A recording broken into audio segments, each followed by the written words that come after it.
God. Sorry about that.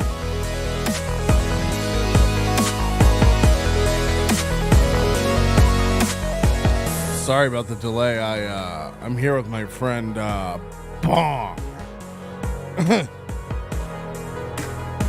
And it really got me. I'll tell you that.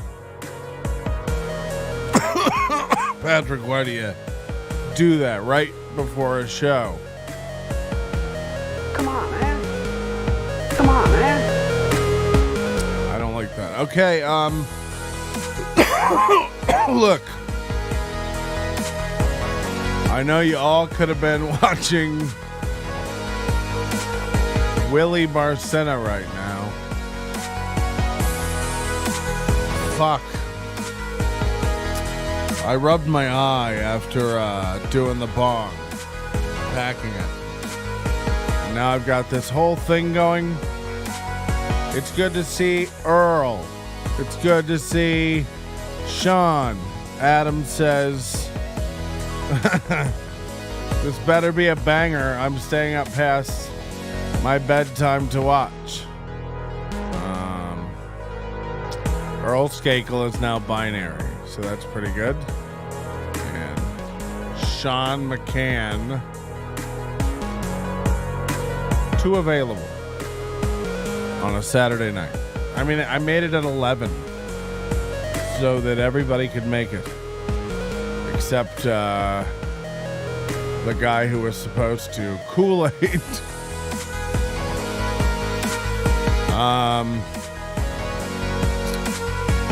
I'd love to tell you that we got a Brad cam.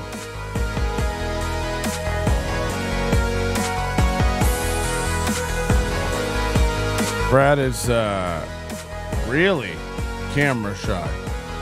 She rarely comes on camera. Oh, send in your sevens. Look, the other night that was crazy. Crazy. I got like almost $800, of which I almost get 500, whatever YouTube takes. So that's cool. That's all going to a TV. I got an 85-inch that I want to get with all the bells and thistles. You know what I mean? He's too busy playing his PS5. Oh, you're asking where? Look, I don't know. He's being he's being really weird. He's acting like he's too good to text back now. He'll like wait a day and be like, "Oh, my bad." No, it was his. He wanted to come the other night, you know, and I was like, yeah, let's do it. And then I thought about it, and I was like, look, I got 2 of these shows to get through. It's gonna be a long one. So you know, I'd rather just bang this one out tonight. Let's do the next one. So then I asked him yesterday. He's like, "Oh, I got a thing at LA Comedy Club." I was like, "Oh, then I'll come up to LA Comedy Club and watch your show." Brandon Hans, aka Gooch, Stupid Town show. It's the midnight show, LA Comedy Club.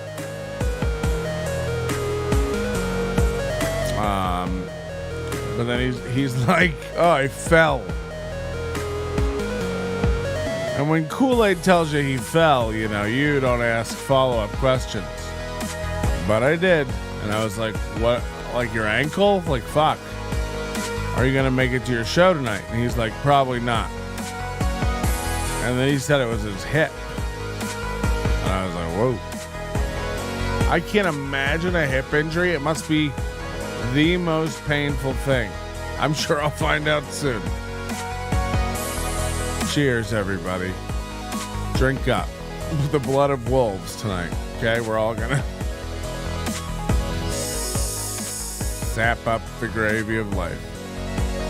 My dog has turned into a monster.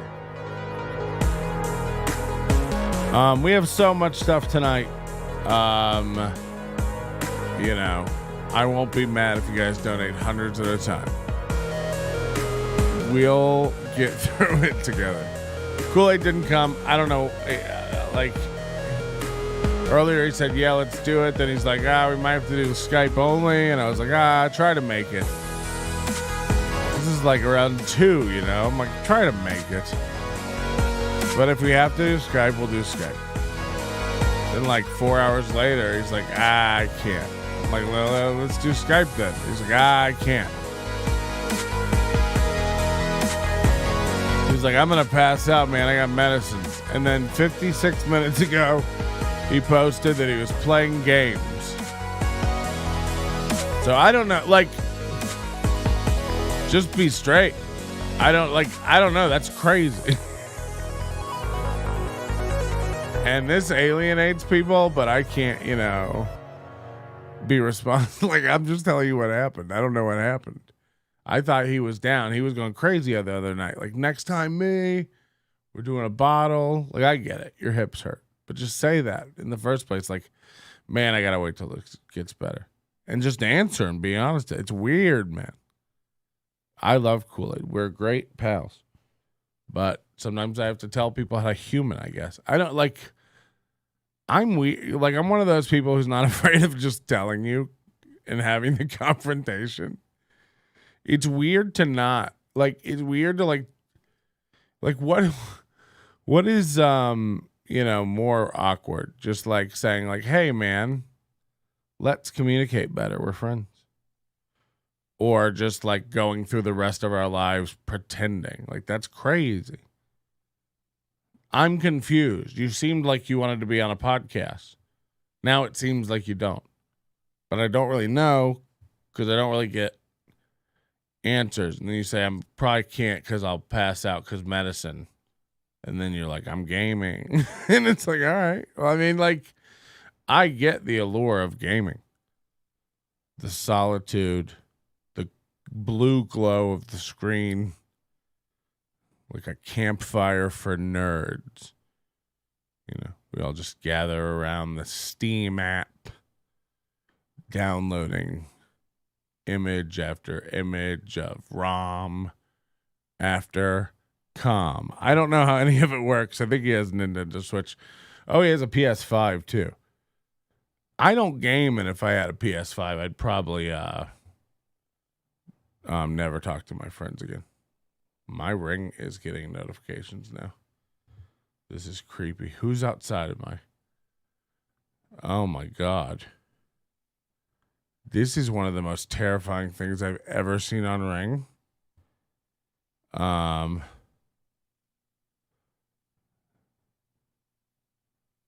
can't even read to, like, I have, sorry everybody, but I have goosebumps. Sorry to end my screaming at Kool-Aid. I love Kool-Aid. I hope your hip gets better. If you're anything like me, you don't have health insurance, so that's fucking dangerous. I will say this. I told Kool-Aid that if he comes in tonight, everything the show earned in super chats, that I would split with him. And even that didn't get him. But I still would like to do that. So if anybody does do super chats tonight, and this isn't pressure. Look, I get it. The other night was crazy. It was $800. But if you want to donate to Kool-Aid, I'll give half the value of what you guys donate, which leaves me with crumbs, if you know anything about how it works, because YouTube takes like 30% or more with processing fees, and they're cut. And then I'll give Kool-Aid 50, so I get 20, just for my processing, for my sanity, and then we'll give that to Kool-Aid. I don't think he's even watching. He must be gaming, pretending to be asleep by not watching the show, and just gaming. You cunt. Oh, I forgot what was in my hand. This is the creepiest thing I've ever. Is it Dear David? It's creepier than that. All right. Well, again, sorry for the cough. I did a banger bong rip right before this. But I'm just a druggie. Okay, I'll tell you. It's 4 miles away, so it's not like it's in my neighborhood. But because of the severity of what's going on, I guess it blasts this out to like a bigger radius. This is crazy.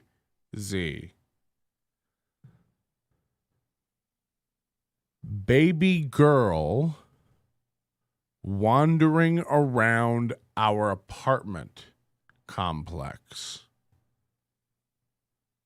I'm listening. Saying she's looking for her daddy. I'm sorry. My skin is on fire. There's a baby girl wandering around your apartment. I've got to put on some mood music. Let's find a good soundtrack for the rest of this story. Shall we? It's definitely not a Liberty Mutual ad, so we'll wait until that plays. Thanks, YouTube. And now I'm watching an ad for Boss Baby 2 back in business. Ladies and gentlemen, a story from the Ring Neighborhood app minutes ago that will make your skin crawl.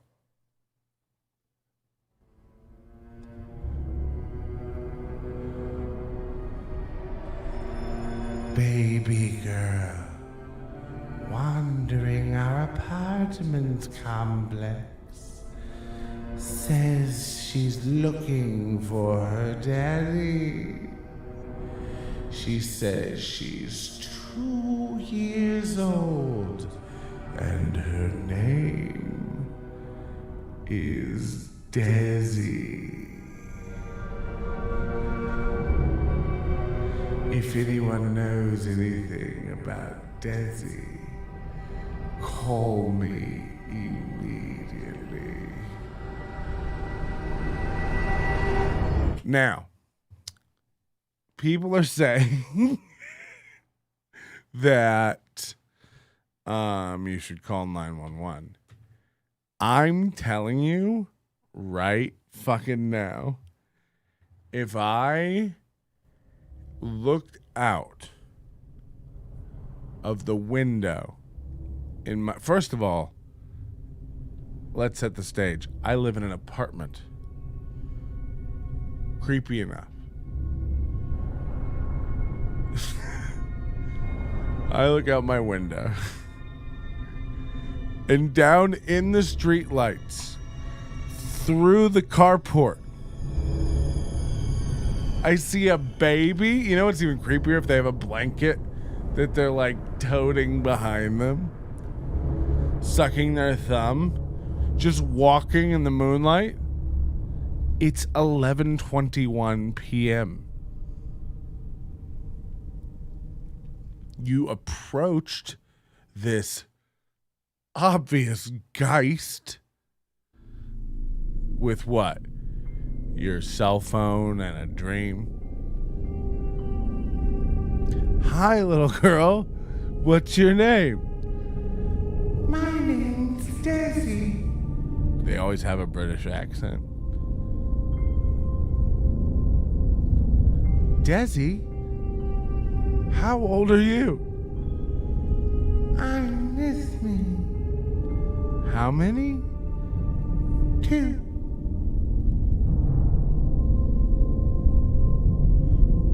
Where do you live?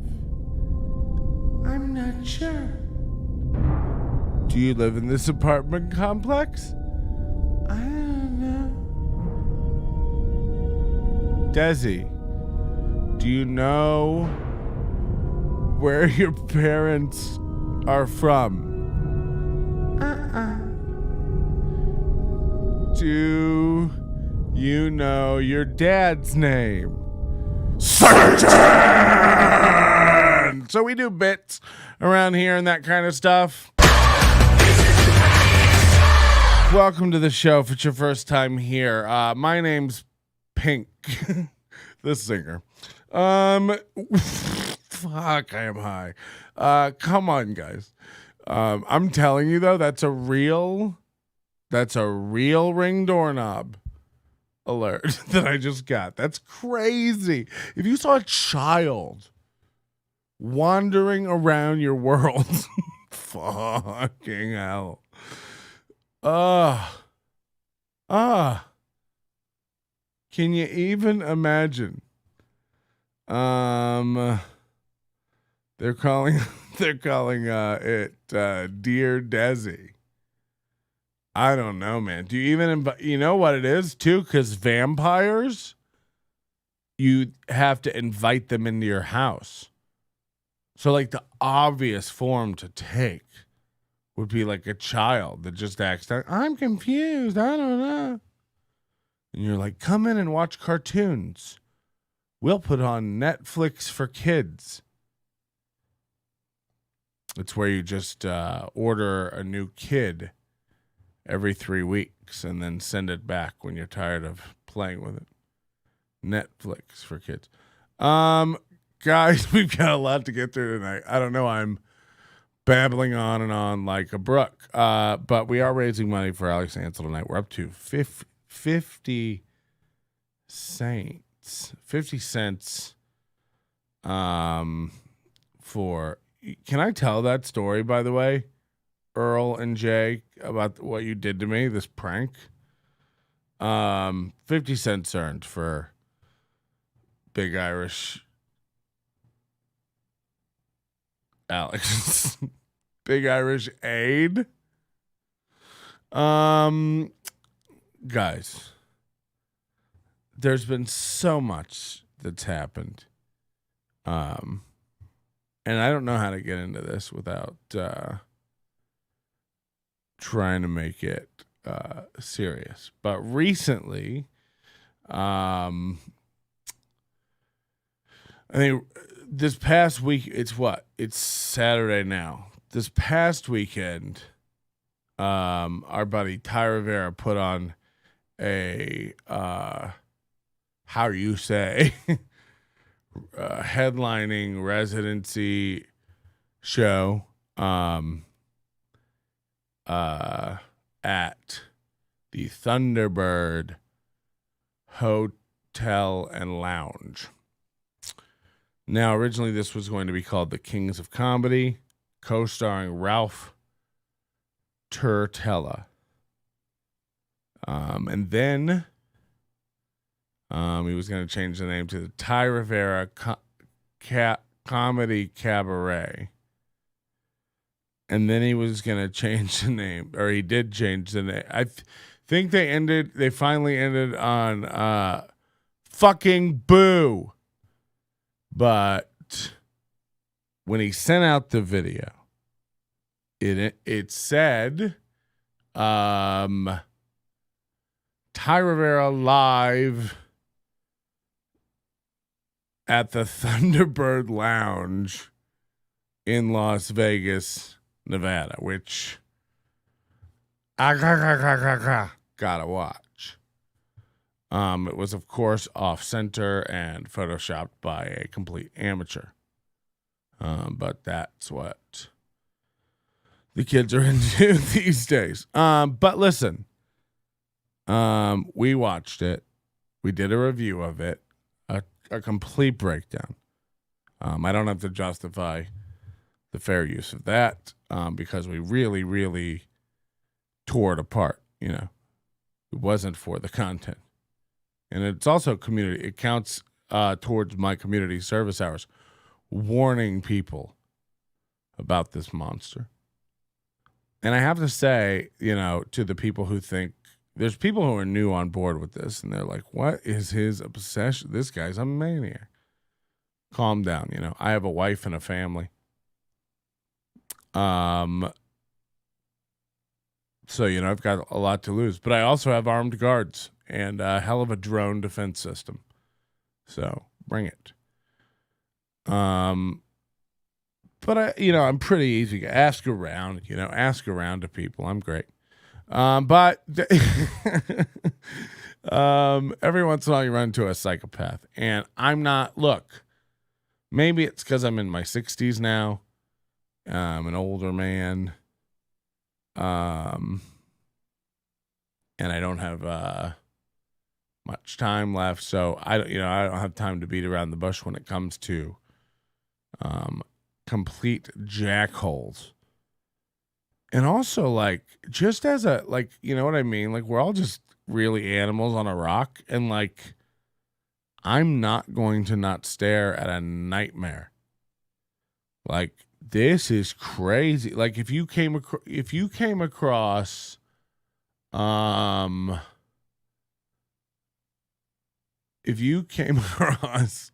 human that instead of arms had, like, watermelon slices with Vienna sausages on the end, and instead of fingernails, they literally just had like sewn on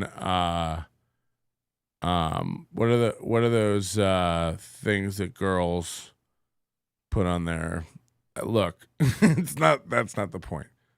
If you saw some creature like that, you'd be like, that's crazy. And you would stare at it. Like when you see a human, it's like standing up, demanding to be seen. Like that's what he's doing. So it's like, okay, let me have a gander. And then like I start watching you and I go like, oh, you're crazy. And then you're like, that's me. You know what I mean? It's like, hold on, you wanted me to watch this. So it's like, fine. It's like, just tear everything down. Like, and by the way, dude, this is the easiest form of comedy. Like, you can take any, like, this isn't, I've said this before, is not a secret. Just play somebody's stuff. Take this video right here, play it back, and just pause it and make, by the way, you're great at this, gay, sassy comments about my video. It's easy and fun and always works great. It's like being a musical comic. Sorry, I had a stroke.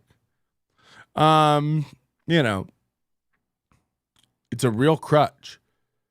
And nobody does it better than me. So, you know, do it. But you got to find a fascinating case study.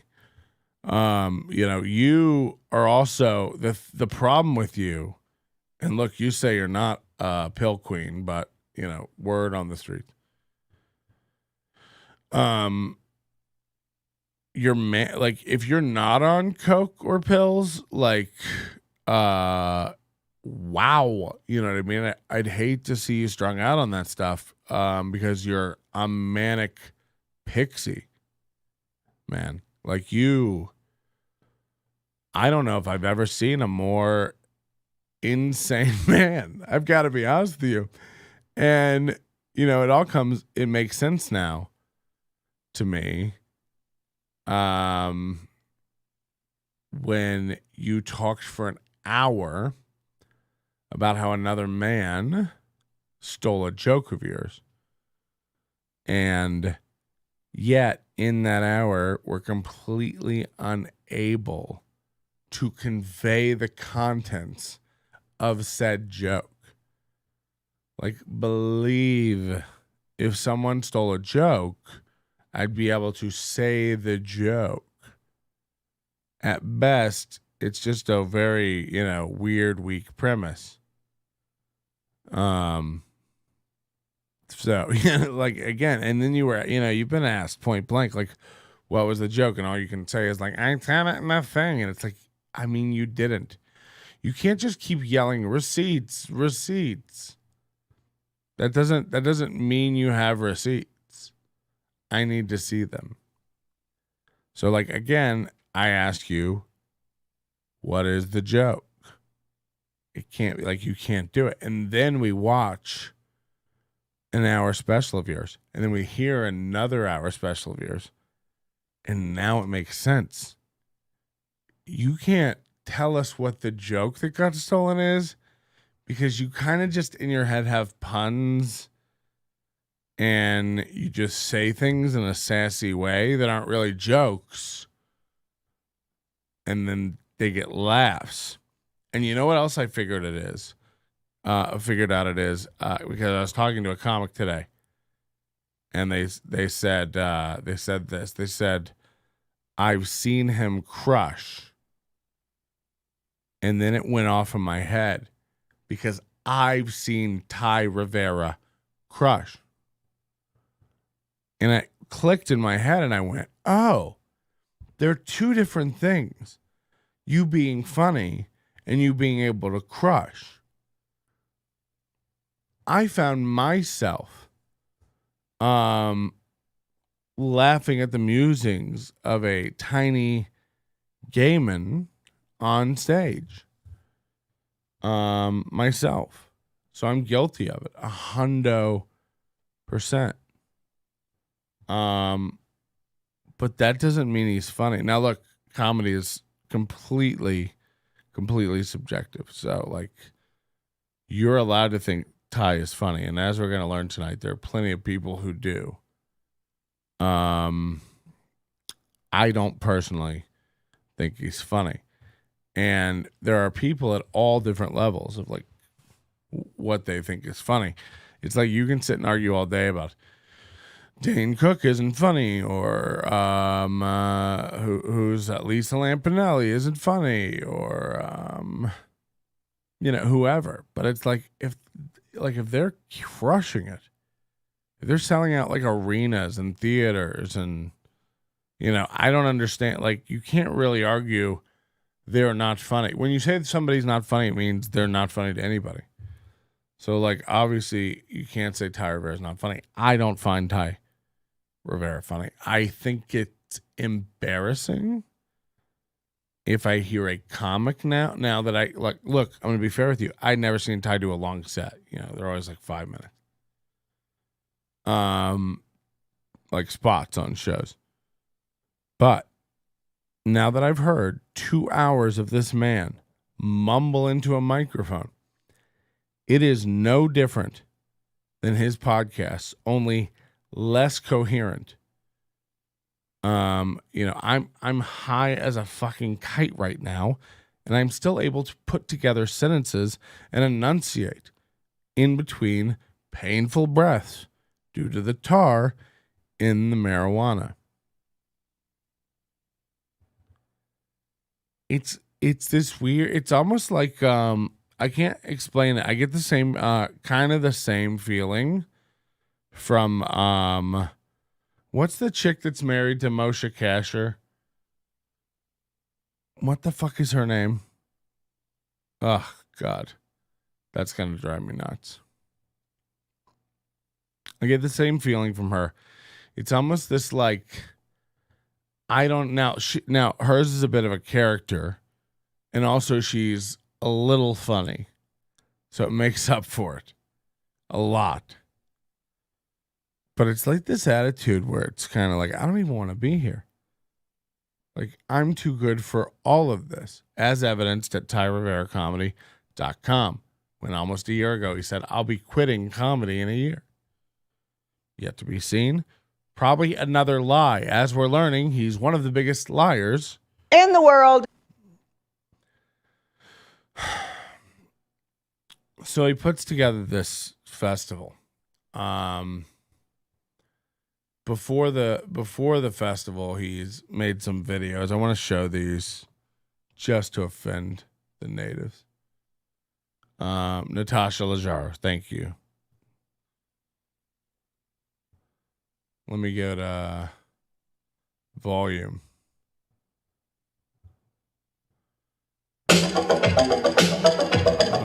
This is Ty before the show setting up. Hey, test. Hey. Okay, I think we're good.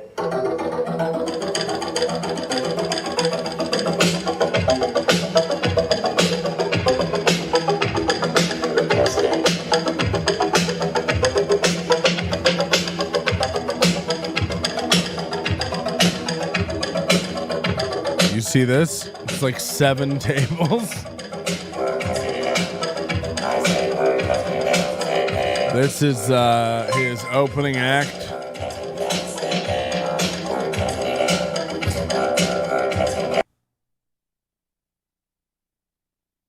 Oh, we just got a sub. What happened? So that was one of Ty's crazy, like, hey, I'm going to be posting updates on my fan page tonight. He posted one more. Here it is. Get ready for nothing. Hold on. I set all of this up myself. Jesus. Okay, I know you guys didn't realize I was this technologically inclined, but just mumble. Like, I think it's all it has to be all the shit he just keeps pumping into his face, right? Where he's like, guys, I don't know if you realize this, guy. It's like, do you want to do this for a living? Let us know. It's so weak, dude. It's so fucking weird. See what I'm working on lights right now. That's also me hard at work. And tables. Do you see what he thinks hilarious? Guys, I set all this up. It's like the most basic mixer plugged into like a phone. You know what I mean? Like and then he laughs for 8 seconds about it. Like,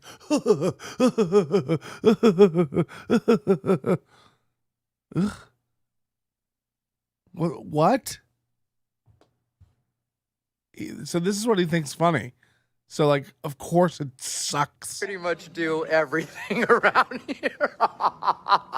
This is the worst. Oh my God. 7 tables for a sad wedding. All right, I'll tag you guys at least. And then he posted on that, thankfully, Jeremy Jones, Christopher Rubio, Megan, all these people he tricked into fucking helping. And look, I don't like he wanted to he was going to have a cabaret variety show. All he could get was one guy with a keyboard down there to do crowd work, going like, hey, where do you work? And they're like, ice cream factory. Like, oh, I bet it's cold. Back to me. So I've been married for a couple of years. Like, Jesus fucking Christ. And then every joke out of his mouth is it ends up with like cum or a story from the road where he was shitty to everybody. And then Ralph Tutela came in our chat room the other night, was telling us, like, on the road, he picks fights with everyone, every hotel, every gas station, every waitress. He picks fights with everybody. He's just a little bitch. Last night he showed up at LA Comedy Club while Matt Markman was there on stage and got all, pissy and left. And let me tell you something, man. The more you guys like this stuff and share it, and now comics are getting unshy about sharing this. Like, we're live right now. Tell your friends. Comics are up late. That's why I do them late. Share this stuff because I get more info. It's completely anonymous. You contact me, you give me stuff, okay? People know. I've got a reputation for it now. I've been doing this a long time. I call it Agent O. Agent Onion. You're all Agent O. Collectively, we are all Agent O. Send it in. I had a contact today. I cannot fucking believe the stuff you guys get me. Oh, good news. That girl's dead. Okay, hold on. Let me find this. Wait till you see this. So this rolls into my inbox yesterday. I missed it. Came in as a request. Sometimes I miss this stuff. You got to contact me on multiple platforms because it goes into all these like different boxes, and some of them have even different boxes. Will Ty info stay anonymous when given? I said, always. I have access to his Venmo history. I'm listening.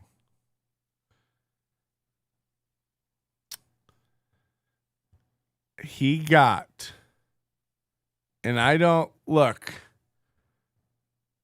remember what he wanted. He wanted, and by the way, I wouldn't just take a person's word for what I'm about to tell you, these numbers for his sales. Remember, he didn't have a sales system. He literally was like, Venmo me for tickets. He was hungry and he needed sandwich money. And if I didn't have the proof in screenshots after screenshot of Venmo, I have everyone who sent him money, everyone who bought a ticket, the complete shit. So these numbers are legit. He wanted 100 people in each show live. He wanted 1,000 streams sold.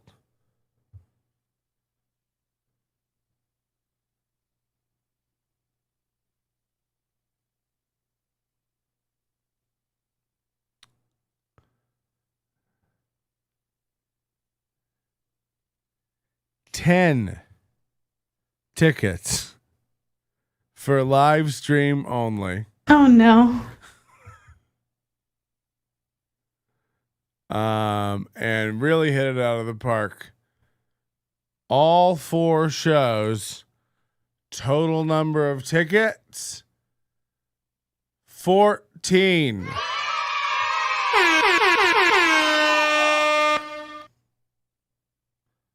$24 tickets now.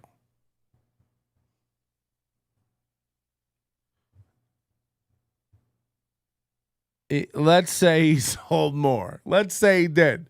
I'm sure he did. I'm sure there were some look, because there was a 3-day window there where he was selling tickets before absolute panic set in. And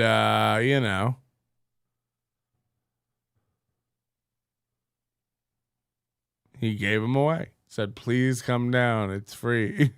If you're in Vegas, anywhere near Vegas, please come down. Please come to the show. I have bitten off more than I can chew. I think I've made a horrible mistake. Whatever you want to go with, we can all go back and see the post where he's like, okay. Now, posting a video, thanking everyone for the help, da-da-da-da-da-da. This goes off. He declares it a success, puts the video out. The video's shitty. It's auto-focusing in and out. The ISO changes. At one point, it's so dark you can't see anything for a few minutes. He thinks it's like Netflix, Amazon Prime quality. Total number after 5 days of release, it's like 80 views. And believe me, 30 of those are me. I can't fall asleep without it. So it's fucking crazy. I get another communique from Agent O. As we know from a previous source, Ty Rivera apparently is guilty, allegedly, of abuse of former partners. He's thrown things and broken things. He lived in Phoenix, pissed off everyone there, ran off to LA, pissed off everyone there, told everybody he had a development deal and that he didn't want it and he was walking away from it, and left LA back to Phoenix, pissed off even more people in Phoenix again, came to Vegas with a relationship that fell apart. Because how could it not? It's Ty. And here we are now. He's out of clubs to perform at. His beloved LA Comedy Club, it's over. They don't want you there. When you go there, it's uncomfortable. Everyone is talking about you. Okay? You have one person on your side there, Stephen Roberts. I don't know how. He's a great guy. He's made a horrible, horrible error. Okay? And I feel bad for him because he's going to find out because everyone does. And I feel bad for the little open micers you have fooled too because they're going to find out. And they're going to get hurt. That's how they find out, which sucks. How many people have we seen in this trail of tears from this fucking never was? You know what I mean? Like, I look, just since we've been paying attention, right? Most recently, Ralph Tutela. This was his go-to guy. They were kings together. He was his road buddy. They were dog. He posted, boasting, brags about him. Ralph Tutela's a great comic. He's on the road with me. He knows how to be professional. Da-da-da-da-da-da. Falling out happens. He was never good. He was shit. He wasn't good enough for me anyway. He didn't have enough time. Da-da-da-da-da. It's like, you tell people your word means something. You're full of shit. As comics, we've all seen what you do now. It's painful. It's painful. These open micers work harder than you, and I feel bad. You know, I go to these open mics, I watch these guys. You know, I want to start going up. I want to start writing material and doing some stuff around town. Most of these open mics are, no one's paying attention. Everyone's chatting, including me, by the way. So I'm not, innocent. And look, I've only met Ralph Tutela once. He seemed like a really nice guy. He seemed like a straight shooter. Just kind of like an everyman, And I called this before it all happened. I feel bad for Ralph. He's going to find out. I called it. And then thank God, people told him. And he got out. Apparently he lost a lot of money. This is info from Agent O. He was banned from the Laugh Factory in Hollywood because 150 lesbians signed a letter saying they'd start a boycott if he ever performed again. A paid regular at the Comedy Store, a 20-year paid regular at the Comedy Store, told Adam to ban him. He was never in development. He was told he could not do Friends and Family or the potluck at Comedy Store. Look, potluck is like the base level. This is like what open micers on Sunday nights. It used to be Sunday nights. I don't know what it is anymore. God knows. Last time I was at the Comedy Store. Sunday nights they go down. When did it start? 4 p.m., 5 p.m., 6 p.m. Somewhere super early. You go down. You put all your name, in a fishbowl. They pull out like 40. Is it 40 names to go up, and you are the show from like 6 p.m. to 10 p.m. It's brutal, but it's the only way a lot of comics can get up. It's pretty much their open mic. It's called potluck because way more than 40 people sign up. And I think you get 3 minutes on it. It's brutal. It's brutal. It's in the original room and it's at like 6 p.m. So, there's 4 people in there, and they're not, the sun's up. It's just shit. Like, he's not allowed to perform on potluck. If you're new to Hollywood, you can go down and sign up for potluck. So let's not think he had a development deal. People know these things are coming out. He's running to new towns, telling people lies. It's all going to come out. And by the way, you can't put up an hour of comedy like that and talk about how good you are anymore. You can't do it. It's not allowed.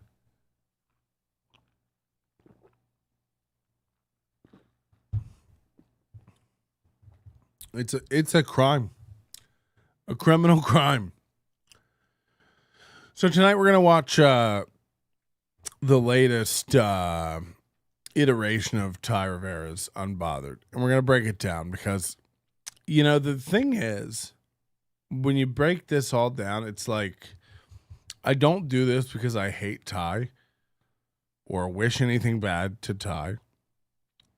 I want him to, God, get better. Like, he's clearly mentally ill, man. Like, mentally ill. What is that? What is that? I don't like that stuff. 200 people sign up, 17 get on the friends and family, which is about 10 people. Oh, it's only 17 people in the potluck? It used to be 40. Like 3 minutes, 40, and it would be like a 4-hour show. It's on Monday night. So, whatever. And now Landry is texting me, okay, fine, I'll join your show. So I don't know what that means. Ty put out this show half an hour before we went live with the 7-hour breakdown of his headlining performance at his residency at the Thunderbird. That part one of that is up now. It's just over 3 hours long. Check it out. It's a fun one to watch, but like, you go tell me how good of a comic Ty is.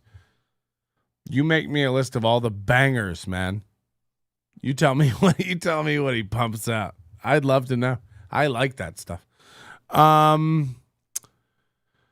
So we're gonna watch that, and then Ralph Tutela has started firing back, and I gotta tell you, I like this Ralph Tutela guy more and more. The more I talk to him, he seems like a nice guy. Now, he is in the World Series of Comedy, which is run by a crook named Joe Lowers. So watch yourselves if you're in that competition. No. I have a friend who won it and got none of the work. He was supposed to get like 50 weeks of work or some ridiculous shit.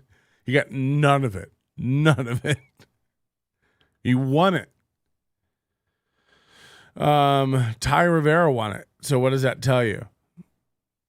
Or almost won it or something. I think he won it. I don't know. Like, this tells you just how far this guilt shit goes. Because I'm telling you, write down this man's jokes and tell me what's funny. And by the way, have you ever seen a comedian's podcast that isn't funny? Let me tell you something about him. Most of what he does is crowd work, and he's not good off the cuff. The reason he doesn't do live broadcasts is because he's not good off the cuff. This is a live broadcast. I've got a comment in the chat from Bobby Wayne Stouts saying, Ty has become the AIDS he's afraid of, followed up by Ralph Tutela, free ride, and wallet. This is a live show. We do a live show. Some say that I don't like to brag. It's possible to do. And we have very funny comics on the show. They're able to fire back and forth live. You can't do it. You can't do it. You hang out in the chat with by the way, it's usually like 3 people, and like one of them is me and 2 of them are my fans fucking with you. I will not. Whew. Okay, so we're gonna do this. It's gonna be a long one tonight again, not near as long as the other night, but I can't watch an hour of Ty Rivera without telling you everything that's a lie that he says.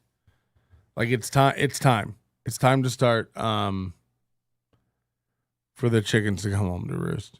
Because here's the thing. Once you start telling people that show was a fucking killer show, you crushed it, you did what you do, it's like, oof. And again, it can kill and still be absolute shit. Look, we heard the one woman cackling in the front row at everything he said. Does that make it a great show? Does that make it funny? I guess. I don't know. It's like, it makes it weird. That's for damn sure. We all felt that. Somebody went to Kmart and got a new tank top. What a week we've had, Beige. Take your alligator. Everything. Is he green screening?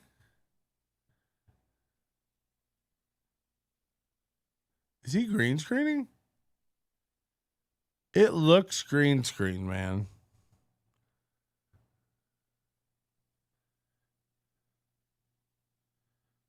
I need to see the light spill.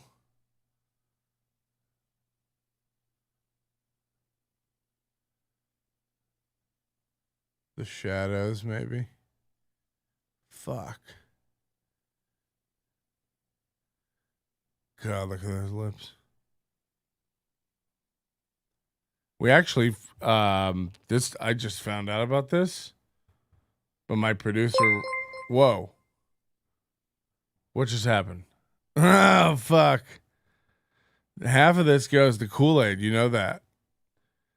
Jay Hollingsworth just donated another $5. Say how great the Hollingsworthless Live is. How dare you try to profit off? How dare you try to buy advertising on this program? We will not be. We don't do ads except on Facebook continuously. Guys got to make money from. Man's got to eat what a man's got. Hollingsworth. What is it? Hollingsworthless podcast live every Tuesday. I would tell people to watch it. I think it's an interesting show. Sean is great. Jay is great. What's the Blackman's name? By the way, it's hurts me that 5 people have liked this, when over 30 are watching right now. So how about you hit a little like? But there's a black man on, what is it? Mario Rubio. What's his name? The black guy. It starts with, I want to say it, M. Murray, Manny, Mulligan, Minnesota. Marl? Is it Marl? Manny, I think. And then there's another sad man in the corner, but I think his name's Phil. We try not to look. PC Manny. Okay, because he does computers. And the Phil guy, I don't know what's going on with him, but somebody needs to really go over there and shake him like a baby. Fuck, that guy said. Like, when you don't even make your bed for a show, first of all, I'll tell you what's the saddest state of a man is whenever he's on Zoom in his room. You ever see these reporters on TV, like doing a story in their room? It's like, are you in your room? It's like, how are you a New York City reporter and you have a fucking roommate? Anyone broadcasting from the room has a roommate or lives with their parents. You remember Lonely Girl 15? That was a studio. It was an inside job. Manny Martin. Phil Fox. Ugh. I didn't know it was possible to like him less. He seems like I smell burning. I smell toast. He seems like a nice boy, but like, clean your room before you do a show or try the green screen stuff. The green screen stuff is fun. You can make it work. This is all CGI. We don't even have. Most of this is a doghouse. Down by the sea. We raised $6 tonight in Super Chat, and half of that goes to Kool-Aid. $3. So he'll be able to get. God, I'm out of it. I think the black guy's name is on Jay's pod. Is Shabadu Quinones? Oh my God. How did you just pick like one of the worst guys of my life? I'm telling you, there's a show on ABC called So You Think You Can What would you do? Or what is it called? What is that show called? Oh my God, it's so bad. It's so bad. If I Were Your Mom. What is this show called? Don't do that. What? Hey now. What if we were watching? Cameras ahoy. What is that show? With John King. Is it John? Quinones? John Quinones. He's a big guy. He looks like Joaquin. Oh, that's a good inside joke. What would you do? Landry says it's amazing. It let me tell you, 100%, it ain't. Cameras ahoy. Look. It's the worst show. You know what they'll do? They'll take like 15-year-old kids and they'll put them in the middle of like a Perkins. Jay Holly's heard this going, Jesus Christ, focus. It's like, good idea. Let me just put, am I allowed to do this?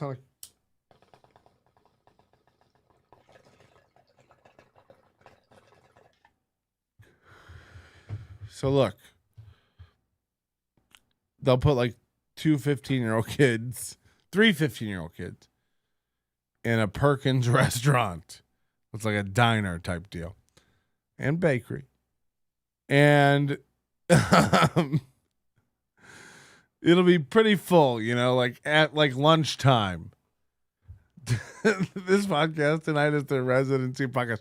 I like to give people a good show. If you're the kind of guy sitting around on a Saturday night watching YouTube on your, you know, far be it from you to judge me. I'm hanging out with my dog. She is bored out of her mind. It'll be pretty full for lunch, but it's all like old people eating, you know. And then the kids will have this stage conversation. They're actors out loud and super fake. Where they'll go like, besides, you're black. And like the girl will be like, what do you mean? And the other girl will be like, yeah, you're not the same as us. You shouldn't be allowed to do what we do. But like, it's just that, like non-specific. And then they'll just keep like ramping it up until an old lady comes over and goes, girls, that's not nice. And then John Quinones pops out of a janitor's closet with a camera and goes, it's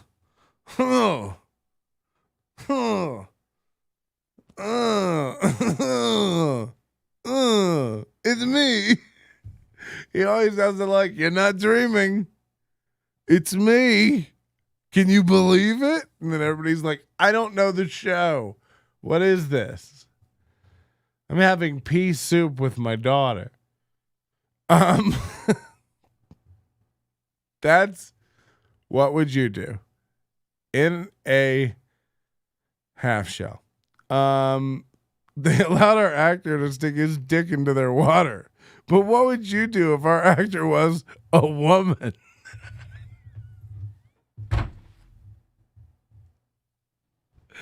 Yeah, man, I like that stuff. That's great. So we're on a roll here tonight, guys. Let's get into Ty. I forget what we were talking about. This is definitely hurtful, though. Episode of Unbothered by Ty Rivera, because I've been telling you guys that I'm going to do this for a long time, and I'm really making it a point to keep my word to everybody. And I know that I've been off about certain things. I never don't keep my word. That probably doesn't make sense, but I never completely don't keep my word. But sometimes I'm late on things. Like I've been saying that I was going to make it so the audio. Again, look, you know, I don't want to just beat a dead horse, but like when you constantly have to say things like in all caps in his post too, it's super manic, you know what I mean? It's like, I promise, trust me, I won't let you down. Meanwhile, follow my posts like, I suck. I deserve everything I get. This is not going well. I'm worried. It's like, whoa. Whoa. Who's Johnny Brem? He's a local is he a man? Do we like that guy? I don't know, man. We might be full up over here with allies. Hold on. Do you like gays? This show is brought to you by gays. Okay. So, when you I'm sorry. Audio only version runs concurrent with the video version. And last week I decided to just sit down and take steps towards that. Sorry, I have something in my eye. But I decided to... He's stealing my bits now. I started this whole show by touching with weed in my eye. Yeah, I don't think I met that guy. I think he's probably an okay. You're here, right? I mean, you're not like you're not like a tie spy. I think he's fine. You're a newer comic. I've seen some of your tweets. No, he's probably a nice. I like to rub everybody the wrong way. And Bobby Wayne, I like him, but Bobby and I have met a couple of times doing some shows, and he won't deny it. I'm sure, like Ty. Literally, I think Bobby, Ty, and I did some of the same shows out at the old Hooters. And Ty will be like, I don't know what you're talking about. Anyway, but Bobby's a man, a local man. But then, Ty says a lot of bad stuff about Bobby and Crystal. I don't know. Did you guys hear about Bobby and Crystal? And then also Bobby and Crystal have like this big beef with Kool-Aid, who until tonight I liked. Again, these are all bits. Kool-Aid had something like we can get into that whole mess later, but you guys, knock it off. I don't think Kool-Aid would ever do anything like that on purpose. So, let's be nice. Let's not throw out the baby with the bathwater, eh? And the baby is Kool-Aid. No, but everybody's got beef in this scene. I don't know what's going on anymore. I'm friendly, loud on stage, respectful off it. That's boring, man. You gotta get it, stir some stuff up. I suggest you bring a bat to the next open mic and just don't make eye contact with anybody the whole night. Just look down and constantly just like pound it into your hand and be like, I told her to stop. Okay. Sorry. This is what weed does to me. It's a bad but hold on, I got a new drug. Okay. Okay. How do I play things anymore? Sit down. It's probably COVID again. But I decided to sit down and just go ahead and time them out so they would all release daily until we're completely caught up. So by next week, I'll be releasing them at the same time. This one will come out on audio, I believe, Friday is the way that it's scheduled right now. And I'm really happy with that progress that I'm making. I'm also really happy with Carla's homemade salsa. I've been getting that out to a bunch of different people, like people buying it. Thank you all for buying it. I know a lot of you have hit me up and been like, I'm trying Carla's homemade salsa. People on my Instagram, people on my Facebook. So people are really catching. This isn't even like a slam at Carla and Butch. If you're ordering salsa from a lady making salsa in her kitchen, I'm telling you, look, I'm not saying it doesn't taste good. I haven't personally had it. I'm telling you,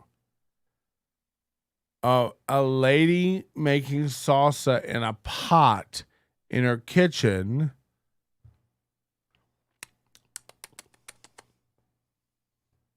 bottling it up and shipping it out to you. I don't like the look of it.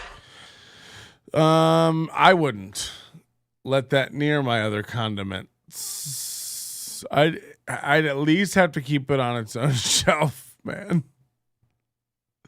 Salsas are not hard to make. Yeah, they're also not hard to buy. At least go get one. And look, she may have a banging salsa. She should get an investor and get a co-packer or like rent a commercial kitchen and do it the right way. Maybe she does. I don't know what I'm talking about. Just every time I see them, they're like 5 more jars, hot and ready. Like they got a sign like Krispy Kreme. Every time I see it, it's like we're bringing 10 jars tonight to the carnival. First come, first comes. $5 extras for chips. It's like, Jesus fucking Christ. Aren't you the best comic in Vegas? Like what? Like what? I'm telling you, and look, this isn't just because Butch and I have beef. If Butch and I were friends, I'd be giving him so much shit. And by the way, his friends are just not to his face. He's like the most respected comic in town, like resident, that hangs out with comics. Nobody's forgotten about Brian Regan and stuff. But salsa is just chunky ketchup. Well, you're probably a horrible fucking cook. Salsa is just chunky ketchup. Ketchup is chunky ketchup. That's how I buy it. Anyone else in a PhD program? Anyone else delineating the foundations of quantitative and qualitative research and various epistemological and ontological philosophical variations until you want to die? Anyone?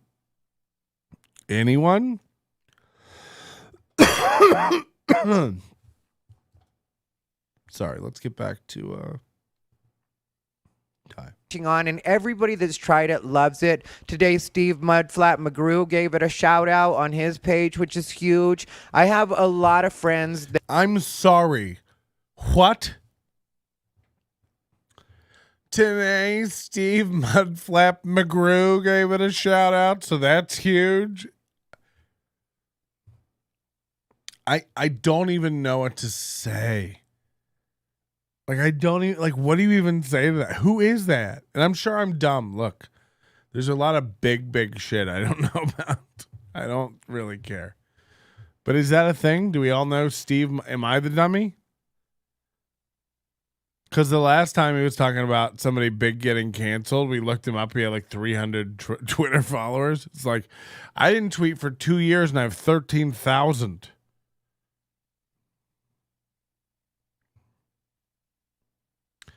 Oh, that Mudflap guy came to Tulsa and it was weird. Right. This is the other thing is like, Ty somebody told me this today.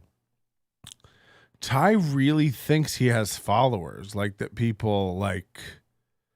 And look, I've been doing a podcast for 15 years. Every town I go to, every show, a couple of people who like the podcast will come out. A few people, it builds over time sometimes, but like, will come out to every show.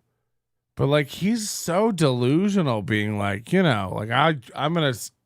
Do a tour. I'm going to set up a residency. It's like, what are you talking about? And also, like, you've been doing comedy for how long? And you think like that's how it works? You have that, much of a judge on reality? Like, get it together, man. It's so crazy. Ty's cool. No, you're right. I mean, he's fine if you're into that kind of a stuff. Yeah. That are really enjoying Carla's homemade salsa. I love Carla's homemade salsa. I really leaned on it hard last week because last week I was completely on it with my diet. Last week was also my first week doing my shows at the Thunderbird, which I know that I said that. First week doing shows at the Thunderbird. As far as I know, it was the last week. I'm probably not going to be doing those. I'm not going to continue with that, but it looks like there might be a chance that we are going to, so I'll keep you guys posted on that.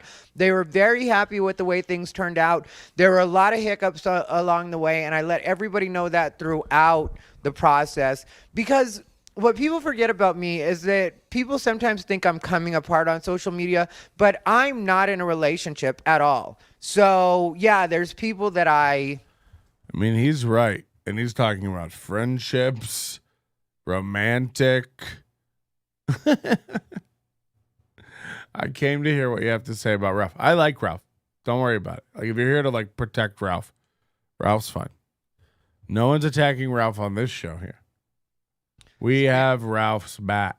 Wreck-It Ralph. Time with occasionally, I guess you could say. I don't even know that that's the case anymore. You know, really, I have sex with people. That's what I do. Okay, let's just be honest about it. I have these casual sexual relationships that even those are becoming fewer and fewer because I'm bored of them. And then I'll do the Grinder thing, and once in a while I'll meet somebody that I think is cool on Grinder, and then I end up finding out about their life. And it's not like a snooping finding out about their life. It's just one of those things where I end up asking them about their life. They tell me more about their life, and then I'm turned off because I'm just like, oh, well, you like to party a lot, or you like to do a lot of drugs. And I am getting to the point where I want to settle down now, and I'm not trying to force that issue, but at the same time I am leaning more that way. So the way I see it is, if I'm wasting a bunch of time looking at my screen instead of what's around me, I could end up missing my man because I'm staring at a screen. And also I could be wasting time with somebody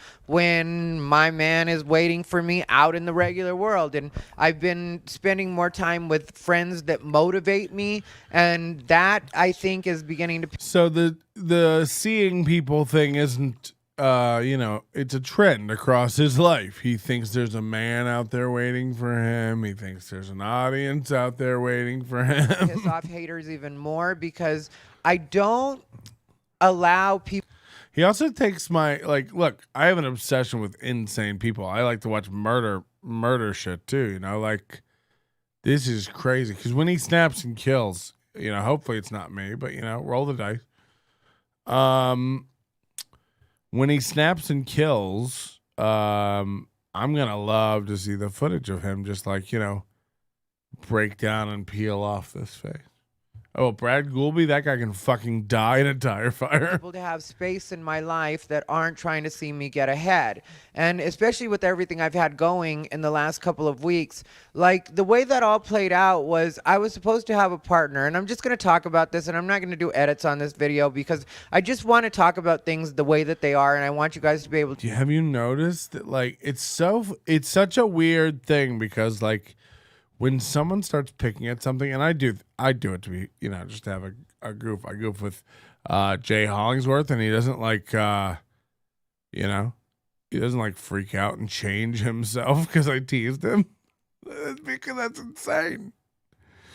But we're oh my God, Ty's doing shows with a burnt out Glade plugin in the background. And then the next episode, it was gone. And then one episode, 10 later, he forgot and left it in. So fucking funny. But now you get off, and then we heard from somebody on the inside that he got really mad about that. Us making fun of his Glade plugin. And then he bought colored lights because we made fun of his wood paneled wall. And he bought the sign. As soon as I put up a wood sign, he put that sign up, which we all figured out was construction paper because the letters aren't. It's not one sign. It's the letters are all uneven. And it's what is that? Oh, fucking hell, man. So just really, really weird stuff. And then also apparently the artwork on the wall is by Crystal of Bobby and Crystal fame. They used to be friends. And then I told you, is this true, Bobby, that he gave you guys a dog? He had a dog that he didn't want because it was shitting too much. So he just gave it up. And again, I'm a new dog owner, but that's insane. If anybody touched my dog, I would fucking rape their mouth. Oh, fuck. Yeah,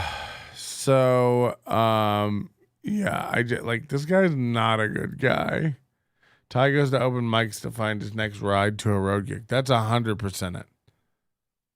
We've seen that with Amy Blackwell. We've seen that with Garrett Hall. We've seen that with Adam Dominguez and George White. We've seen that with now Ralph Tutela. And it's by the way, do you want a guy who says you're great and shit, and the minute you guys have a falling out, he's he was never funny anyway. He was never good anyway. I would have never worked with him anyway. It's just ugh. What a weird flip. Again, there's nothing about this guy that says integrity. There's nothing about this guy that says it's that he tells the truth. To hear them from me the way that they are.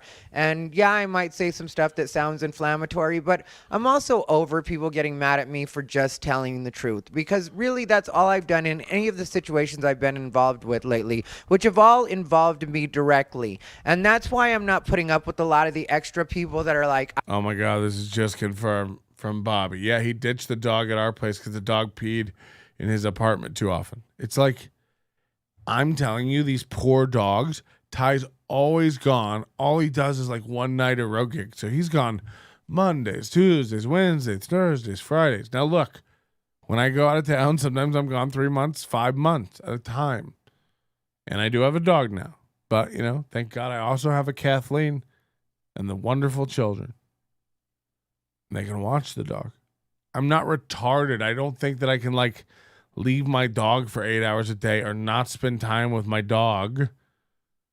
And, you know, that it's going to like behave. You have to like really work with them. And then, by the way, everything you do with a dog involves positive reinforcement. So like if your dog is peeing inside, it's because you're not paying attention to how often your dog needs to pee. And you should be proactively taking it outside to pee before it has a chance to pee inside. If you do that, it builds up a habit of, oh, we pee outside. You take them out on grass, they'll pee right away. They have an instinct to pee. But that's how you train a dog to go to the bathroom. You just go every 2 hours while they're a puppy.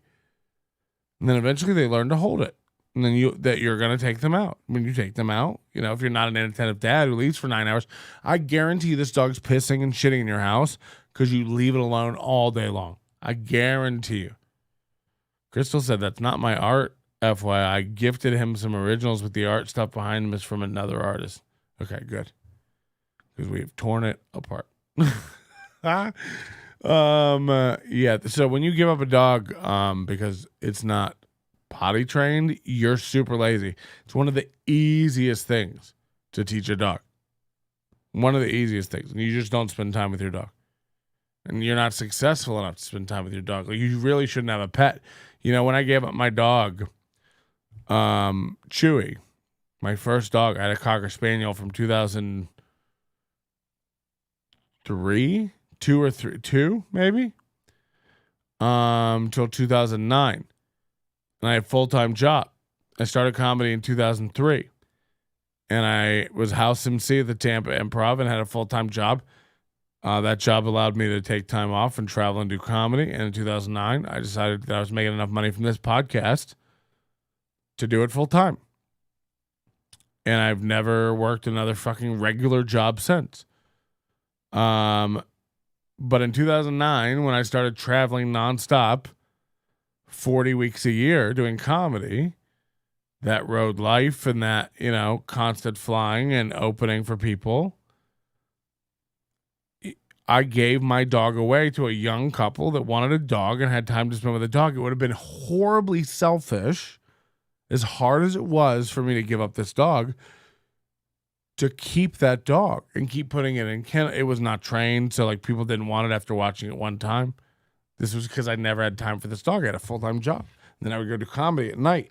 So I had no time to spend with this dog. It was really unfair. It was awful. So the right thing to do, I gave it away. This guy's a piece of shit. I hate him. Check with Ty. He's Las Vegas' newest resident headliner and should have the connections. Anyone have a hookup for VGK tickets? I'm willing to pay big cheddar. This guy's a weirdo, man. They're going to lose. Don't waste your time. Now watch everybody. Boo. Yeah, so, I mean, he's not a good person. Don't have a dog if you don't have time for a dog. And by the way, he wants somebody to come home to. So that's what you'll see him post it. Like, oh my God, I'm leaving now. I can't wait to get home to Bijou. It's like, ugh. Like, get a fucking friend. Hug a pillow. This poor fucking dog. Rescue her. I feel the same way about Bijou that I feel about Britney Spears. I don't like Ty Rivera because of this. I don't like, well, you don't know Ty Rivera. You don't really hang out with me. So imagine getting mad at no one. Did you feel his heart rate go up right there? to have this list of reasons that you don't like somebody that you don't know seems pretty psychotic to me. And I'm not going to pretend that that's normal behavior. And I'm not going to pretend that that's something that's going to take up a lot of space in my life. And it's the reason that I had to stop talking to even the person that I was partnering with on this whole situation with the residency. The way that it all originally went down was I am probably more loyal and more about my word than most people would guess. That's one thing I'll tell you guys. And sometimes it is somewhat to my detriment, but in the end it always works out. So it can't be too detrimental when it ends up working out. But there are times that I think more about the people around me than they actually think about me. Like with this situation, I was supposed to be working with a guy named Ralph Tutela. Now, I mean, anybody with any background in psychiatry will tell you this guy is such a megalomaniac, narcissistic fuck. Like, Jesus Christ. He even makes his thoughts about other people about himself. The thing about other people is I don't think they think that I think about them as much as they don't think about me. It's just like, what the fuck is wrong with you? Oh, God. I won't be talked down to by a man with the same tattoos as the lead singer of Crazy Town. Yeah. Come, my lady. Come, my... Is that Crazy Town? Crazy Horse? I don't know the bands anymore, man. I'm out of the loop. I'll tell you this. I never really liked Crazy Town, so don't know their hits. I'm sure they're all, every other one is a banger of Nickelback proportion. As a person that I definitely did like. I don't know where I'm at with that 100%. And I'm just being honest with this because I don't know where I'm at with that. I feel like maybe you needed to get your head straight or whatever it is, because I've watched a couple of his Facebook lives that he's done where he's talked about the situation a little bit, and he doesn't say anything negative about me, which I appreciate, but really, why would you say anything negative about me? I did everything I was supposed to do.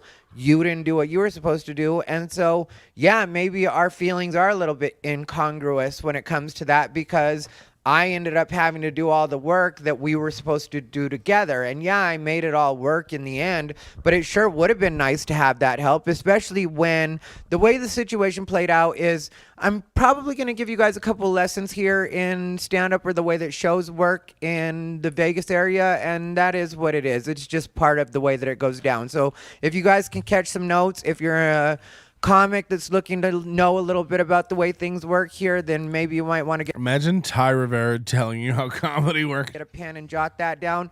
But there are a couple different kinds of residencies that happen, okay? So there's sometimes when you have like a Celine Dion and they just want her at the casino because she's going to draw so many people in, and so they give her some big contract, and you hear about these multi-million-dollar contracts that like Britney Spears gets. Who else has gotten one? Kelly Clarkson, I think, had one for a minute. Christina Aguilera had one. Mariah Carey, Elton John. So you hear about those. And then there's like the smaller ones that are also the same kind of structure, but not as high visibility and high priced. And then there's what's called four-walling. And that's why I was very careful about the wording when I said... Of course, Skagel thinks that song slaps. It's like a strip. Like you rent the space and you it's like a classic strip club song. He probably loves Cherry Pie too. He's like, no, that's a banger. There are several reasons that I wanted it to be the Thunderbird and want it to be the Thunderbird. Honestly, I used to live there back when I was working and when I was younger, and I think that that's a. Actually, we did get some undercover behind the scenes audio of Ty. He thought he cut this out of the podcast, but apparently he left this in. Let's listen. I hope everybody doesn't figure out that I still am a process. I love cum. I just love cum, and I just can't help myself. This is a lazy bit, and I'm phoning it in. We did it the other night. Okay, let's get back. I'm sorry, guys. This is what happens when I try to do a high show, but some of them have to be for me. I did 7 hours for you guys the other night, so cherry pie is a bop. Please stop talking over Ty. I'm trying to learn how Vegas comedy works. Look, you got a long way to go. Okay, long way from the top if you want to. The fun part of Work it, with because Todd. yeah, I did used to live there when I was a whore. Technically, I tried to live at the Gold Spike, but the Gold Spike was like, it looks like you're trying to move in, and I was like, you might be right, because I always wanted to live in one of the old school hotels. I don't know why I liked that so much, but I liked it, and so and I could have lived anywhere. I mean, Because you're comfortable in squalor. Sorry, that wasn't an overheard Ty bit. like, it wasn't one of those things where it was like, you're down on your luck, so you're going to live in a motel. It wasn't like that at all. Technically, it was more expensive than renting a apartment at that time, and my credit wasn't bad, so it wasn't like, I can't rent an apartment. I ended up getting an apartment later on after I got tired of living there, because the thing I don't like about living in a hotel is that you don't have a kitchen. Sometimes they have a kitchenette. Thunderbird did not have a kitchenette. Gold Spike, if I had lived in Gold Spike, I think if you live in a suite, then it has like a kitchen. But I've been in suites at the Four Queens. This is how comedy works in Vegas, guys. You taking notes? Remember he told everybody to get a pen out before this? Now he's giving you a tour of the suites at the Gold Spike. You out of your fucking mind? And they did not have like a kitchenette. So I don't know. You guys think I ramble? Fuck you. Even high, I'm so much more focused than this fuck. Every show, he's Dr. Tangent. What are you talking about? And they wouldn't let me live there, so I didn't even rent a room for a night because I wanted to actually live there. And so there's that part of my history that it plays. Nobody telling the truth swallows that hard. And so Everything that guy just says bullshit. it's true, 100%. If Joe Pesci says. Into, and then there's also the Red Fox. Patrick is Ty. I've never seen them in the same place. Einhorn is Finkel. Finkel is Einhorn. These are all great theories, guys. Keep them coming in. Agent O, out. Fox history, which is Red Fox in '76 had offended everybody, and because they went to see Sanford and Son, and they ended up getting Red Fox, and Red Fox was super dirty, and so there was that part of it. But did he just tell everybody that Red Fox is super dirty? What breaking fucking news? I bet he has all the record. When we came up with the idea, originally when I had the idea. When I saw Big Irish J had a comedy special, I got jealous and wanted to let the comics in Vegas know who's still got it. This is sadder than that time Brad Garrett tried to open a comedy club and come back from that Raymond show. How fucking pathetic. Oh, wait. He's somebody with skill. A recognizable name and talent. By the way, if you didn't like Brad Garrett and what was that? Fuck. I'm dying up here. It was such a fucking good show. Such a good show. God. If you've spent any time in the Comedy Store, that show will give you fucking PTSD. I swear to God. Polly. Sorry. Yeah, and I was told that I could possibly end up using that room. I know that I had been talking to Ralph Tutela about that kind of stuff. So me being the kind of person that I am, I didn't want to cut Ralph out of the idea because we had talked about that several times. When I was still getting high or on my breaks from not getting high, or I should say on my breaks from being sober, I would get high with Ralph and he would talk about how he wanted to do something with me, and I was always like, yeah, I'm totally down. If what I'll do now is just make everything so confusing that I can deny anything and be like, no, you misunderstand. When I was not getting high, when I was taking breaks from getting high, I should say when I was not taking breaks from not getting high, it's like, what? I didn't like you when this started. You know what I mean? Like, Jesus Christ. something with you. And so I had always kept him in mind. Same with Chris Storin. I had always kept him in mind when I was doing these things because we had talked about doing things. So originally it started off in my head where, because, you know, I mean, like, to be honest, I'm the one that's most likely to get a residency or figure something out. And that's just what it is. It's not being full of myself, and I don't care what either one of those people what it is. So even they know that. And so, like, the thing was, like, I'll always keep them in mind. And so when this opportunity presented itself, I did hit both of them up at different points. Ralph Tutela was very big on it. And so Ralph went with me to a meeting, and what they were talking about as far as rent for the space was more than I wanted to do. So I hit them with a different offer. Then they said, come in and talk to us. When I came in to talk to them, it was still a bit higher than I wanted to be at. And it was actually quite a bit higher than I wanted to be at. But Ralph was like, we're going to make this happen. We'll figure this out. And he hyped me up, right? We were going to figure it out. And so I was like, all right, cool. If you say we're going to figure it out, then we'll figure it out. I know I'll do my part to figure it out, so I just need you to do your part. So he was fully on board. We went to El Paso. I don't want to gloss over what's just been said here because this is banana nuts. He's saying, when I first came up with the idea, so the narcissism, I want credit. When I first came up with the idea, well, I approached two guys about it. Ralph Tutela was more hyped about it. So I sat down with Ralph Tutela and da-da-da-da-da. And then he just said, Ralph Tutela was more into it than me. He really talked me into it. And I was like, all right, if you're sure, then I know I'll do my part. But if you're sure, it's like, what the fuck? So now in some weird, wacky parallel universe, Ralph Tutela talked you into this? Okay. We talked a bit about it on the way to El Paso. We hadn't made a full decision as far as actually closing with them. He's the one that picked the date that we were starting on. And then he hits me with that he's got to go to do some show in Utah, like the third week we're supposed to be doing it. And I was just like, how is that going to work? Because if we only have... So hold on. Ty's calendar is empty on Friday and Saturday night for the next 2 months. And Ralph Tutela's isn't. Hold on. We made a deal that we would both go home without girls. You can't just get a girl now. I'll look stupid.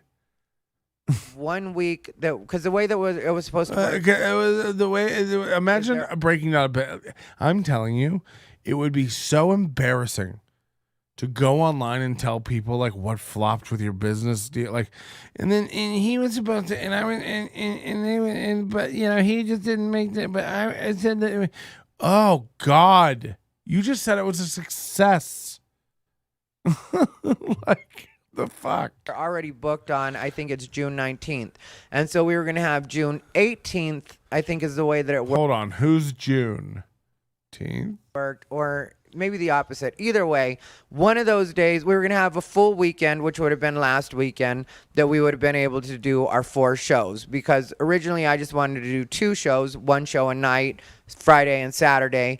And then they were like, well, it makes more sense because of the way that we book out the room if you end up doing 2 shows. And so I was like, okay, we can do 2 shows, even though, like I said, I thought we should only do 1 each night. But whatever. I mean, like, I was fine. I was flexible. We can make this work. And so he thought he showed you 1 show a night. The venue goes, it'd be better if you did 2. So he's like, all right, we'll do 2. It's like there's no thought into this. And I'm sorry, you idiots who are still on board with like, I wanted him to succeed. He's my friend. You're an idiot. You're an idiot. No one doubles the total capacity of seats on a whim without thinking. By the way, when you're claiming to be running a strip show in Las Vegas, it's like you're out of your mind. Like if anybody was actually doing math and calculations and working at this, how many marketing dollars? What's our acquisition going to cost to get butts in seats? If anyone had crunched any of these numbers, there's no way you'd be like, all right, well, we have 200 seats to fill every weekend. They'd be like, it'd be better if you did 4. And you'd be like, all right, we'll try 4. I'm flexible. It's like, what the fuck are you talking about? No one who knows what they're doing does that. And someone who's been in comedy for 20 years claims to know how the whole business works, claims taking an outback out, right? It's like, are you fucking retarded? Open micers were laughing about how this was going to flop. They had talked to Ralph and were like, dude, what are you doing? Don't do this. And he was like, oh, yeah, this guy's a fucking idiot. Jesus, man. It's so cringe when you say things like that. I'm an expert. Write it down, kids. We want you to do double the shows. Okay. The king is already like you, which is, you know, you not even close to royalty. And then Ralph Tutela, because he was the latest barnacle to give you a ride. Jesus Christ, it's embarrassing, man. Fucking hell. It will, like, doing 2 shows instead of 1 a night does give us more opportunities to make money. And so I'm fine with the way everything's going at that point. But the other thing was, we were going to be able to do you hear all these gulps? The other thing was, we were going to be, it's like, Jesus, man. Jesus. full weekend. Then we were going to have a week where we only had 1 day. So we would have 3 shows under our belt. And then Ralph was going to leave, and I was supposed to be in charge of everything for that week. And I was like, I don't really know that we're going to have it down like that. Plus, you're going to who knows where, Utah, to go do some show. And a lot of these shows that comics think they're doing, and I know this because I've been doing this for so long, are really glorified open mics. They're not making real money. It's not really worth it. You just want to feel like you're a comic by going on the road. It's like these are most of the shows Ty goes and does. All his openers have messaged me and talked to me. I've heard about the stories of like them making like $50 and Ty making like $150 to drive 9 hours. No hotel. It's like, ugh. This is where you've gotten in 20 years, man? Jesus Christ. Somebody said listening to him is like clicking every hyperlink in a Wikipedia article at the same time. Fuck, it's so bad. Like and also to not have the self-awareness of it. To just be like, I'm killing it. I'm the best. Yada, yada. It's like, you're welcome nowhere. And somehow that circle's getting smaller. It's like, you were the champion for Chonkless, man. How you're out at Chonkless is crazy now. That was all you had. That's why you made the residency. Everyone wants to be a headliner, but no one wants to be a headliner. I feel bad for Dante Verduzco, who got roped into like emceeing this shit. And I get that, but at the same time, I'm so far removed from that part of my career. Even back then, I wasn't big on just going on the road, just to go on the road, just to feel like I'm doing something, which is what I noticed with a lot of comics, Ralph included. They want to feel like they're doing more than they're doing, when really they could stay stationary and actually be, in fact, doing more. And so again, you know, this is so cringe. We're talking about a guy who threw his own birthday party. 24 people came. If we take the highest ticket, by the way, let's double it to 50. I doubled it to 50. 50 times 20 is what? How many dollars is that? 10 times 50 is 500. 20 times 50 is 1,000. So it's $1,000 he made. Ralph Tutela paid $1,200 up front for the venue, allegedly. And he's out that money. Now, I called this. We all knew it would happen. And unfortunately, nobody got to Ralph in time. And he cut the check. Because Ty has nothing. No money. When you see the apartment, Ty, you know, he uses it for his business address. We showed it on the show the other night. He puts it at the bottom of his emails. Okay. Apartment 174 or whatever it was. Like, look, man, we saw the apartment. We looked it up online. It's so crazy. Like they're like the saddest little 400 square foot 1 bedroom. It's so that's why it's like people sitting in his kitchen when he's doing a podcast and he has to put up another painting to like block the sink and the white tile countertops. But yeah, man, the delusion is so strong. I don't know if there's any overcoming it with this shit. That was something I kind of brought up to Ralph, and I was like, yeah, I don't think it's a Imagine good if your idea. whole podcast is just you explaining your people's accusations of you, like every week.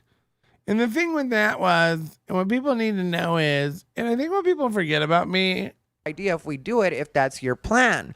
What I didn't realize is he also had a plan to be gone a week before. Now, because of the way we settled everything, or when we settled everything, we basically had like 3.5 weeks, not even a full month, to promote the 2 shows. So I had a strategy, and I was like, okay, so what we're going to do is we're going to stream this, and we're going to sell this streaming, and you push really hard on your end. I know he has a smaller fan base than I do, and so I was fine with the fact that he was going to bring in less money in that way than I was, and I knew that from the beginning, and we had discussed that from the beginning. So facts are facts, and that's just what it was. But I felt like if he works hard enough, because that's the kind of person that I am, if you work hard enough, I will make up what it is you lack. And I'm very comfortable in that position, and that's something I've always done.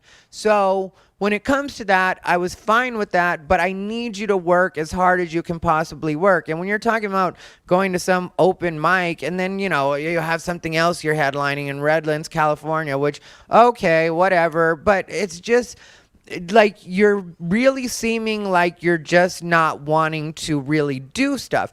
And so I'm still keeping my mouth shut, because it's like, all right, well, if you say you can do everything you're supposed to do and then we still do our thing, then it's fine. Or you still do your thing, then it's fine. I don't care about that, because eventually, yeah, you will be able to go on the road or whatever. But I just think in the beginning it's not the smartest idea. But like I said, if you're able to do both, then show me you can do both. But then he's in town and I'm in like Little Rock, Arkansas, and doing the stuff. Oh my God, this Crystal chick just sent me a doodle of Ty wearing a t-shirt that says "Played Out."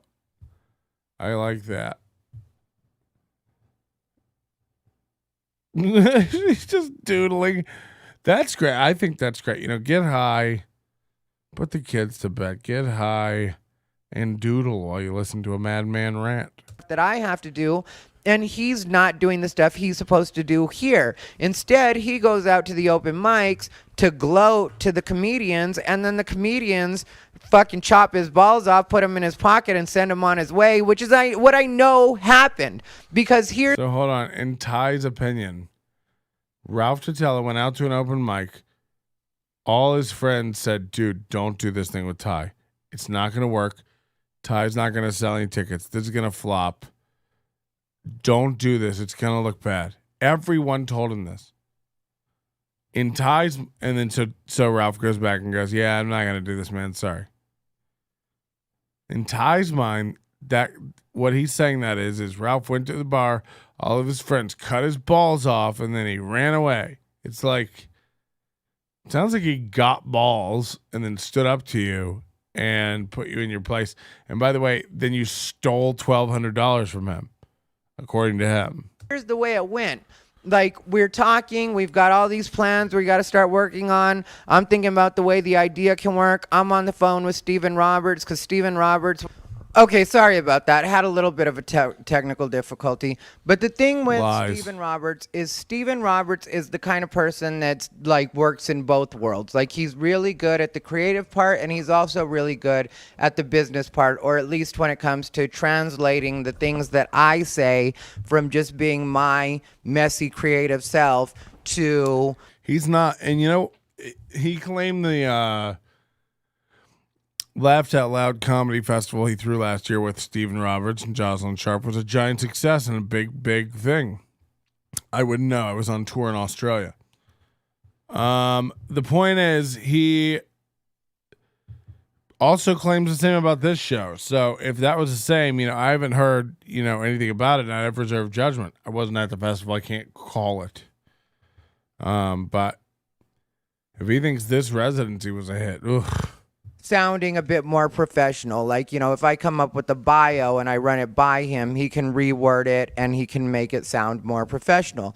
And so I really do lean on Stephen Roberts quite a bit. And I've always leaned on with him your quite a bit in that okay. way when it comes to us working on projects together.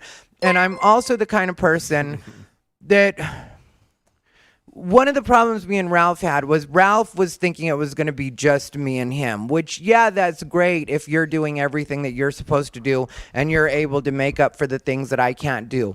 But if you're not that guy, then we need to take on somebody that is that kind of person and have them. It's a good thing you guys gave yourself 3 weeks. There's also my friend Dee who came out to help, and she works for Tixer, and she's really good with organizing things. She's also really good with putting together like deals and packages and stuff. I can't believe, I got really weird when I saw that Dee Burdett was helping throw this. And I haven't talked to Dee in probably 5-6 years. But I used to really like Dee and get along with Dee, and she's great. And I used to always do Dee's shows. She used to work at the Improv in Hollywood. Way, way back in the day. And the fact that she's I don't know if Ty's paying her or what's happening, but he's bringing out Stephen Roberts to help with the business, and she's going to help with tickets and making centerpieces. It's and now does he have a box of sad centerpieces at his house from his failed dream? What are we doing, man? Imagine I assume she still lives in California. Imagine driving out from California for 3 days to help this idiot set up 7 tables for 21 nut jobs to sit around and watch him delude himself on stage with puns and dick jokes. Literally. Riddled with, sprinkled in between meandering stories about the times he was assholes to people who didn't deserve it on the road. That's all his set was, man. So I'm not on board with anyone who's going Ty's actually really funny. No. You're confusing it. You've seen him do well. He's not funny. And by the way, if you think he's actually funny, then that's fine. But I think you're all confused. Because I was. Because I've seen him do well. He's not funny. I've seen him do well. And that's more of a fucking testament to how dumb we are as a people. Gay minority likes Trump. How about bad comic? Boo. Where's the graphic? Right, Jay? Fucking boo. Oh, here we go. Like that. So she was going to be great, not only for marketing, but sales and just in general, really good at coming up with. She's going to be really great for knocking that stuff out of the park. Clearly. That's why there were 10 streaming sales and 14 other sales for live in-person tickets. We've seen the numbers. With ideas with stuff like that. And she's been in stand-up, working in the comedy world for, I want to say, over 20 years. I mean, Dee has real experience, used to run the showroom at the Hollywood Improv, worked for Laugh Stub, which was handling all the ticketing for all of the improvs. Yeah, she wasn't getting all She's the... really good with I hate to let you know computers. this secret. She wasn't the one pulling people into the Hollywood Improv. It kind of has a reputation. Don't get me wrong. I'm not saying she didn't do any of that stuff. I loved Dee, but she's fucking out of her mind if she came out here to help you with this for nothing. This is craziness, man. the number of people you roped into helping you, like I really feel bad for anybody whose life you're touching, because they're gonna get bit. There's a long line again, a sad wagon trail of tears of just friends you fucked over. It's not a good look, dude. So much that Dee brings to the table. And so Ralph started to let me know that he was getting insecure about all of the people that I had around me because he was feeling like they were going to think that he wasn't doing anything and they were going to push him out. And I also know Ralph was insecure and getting threatened by all the other people getting involved. Like Stephen Roberts, Dee Burdett, who he has no idea who is. Who, the Asian keyboard guy? Dante Verduzco? No, he got involved 2 hours before. Asian keyboard guy last minute. Angie Crum said it on stage. Sorry, didn't have time to prep for this. Just got thrown in.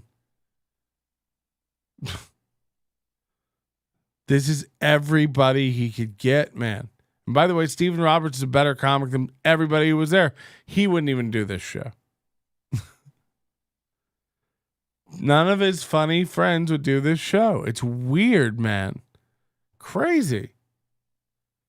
The funniest guy on your show is Dante Verduzco. All right. that everybody that works with me, everybody that helps me out, trusts my judgment and knows that I'm, going to be in charge. Do you hear the swallows?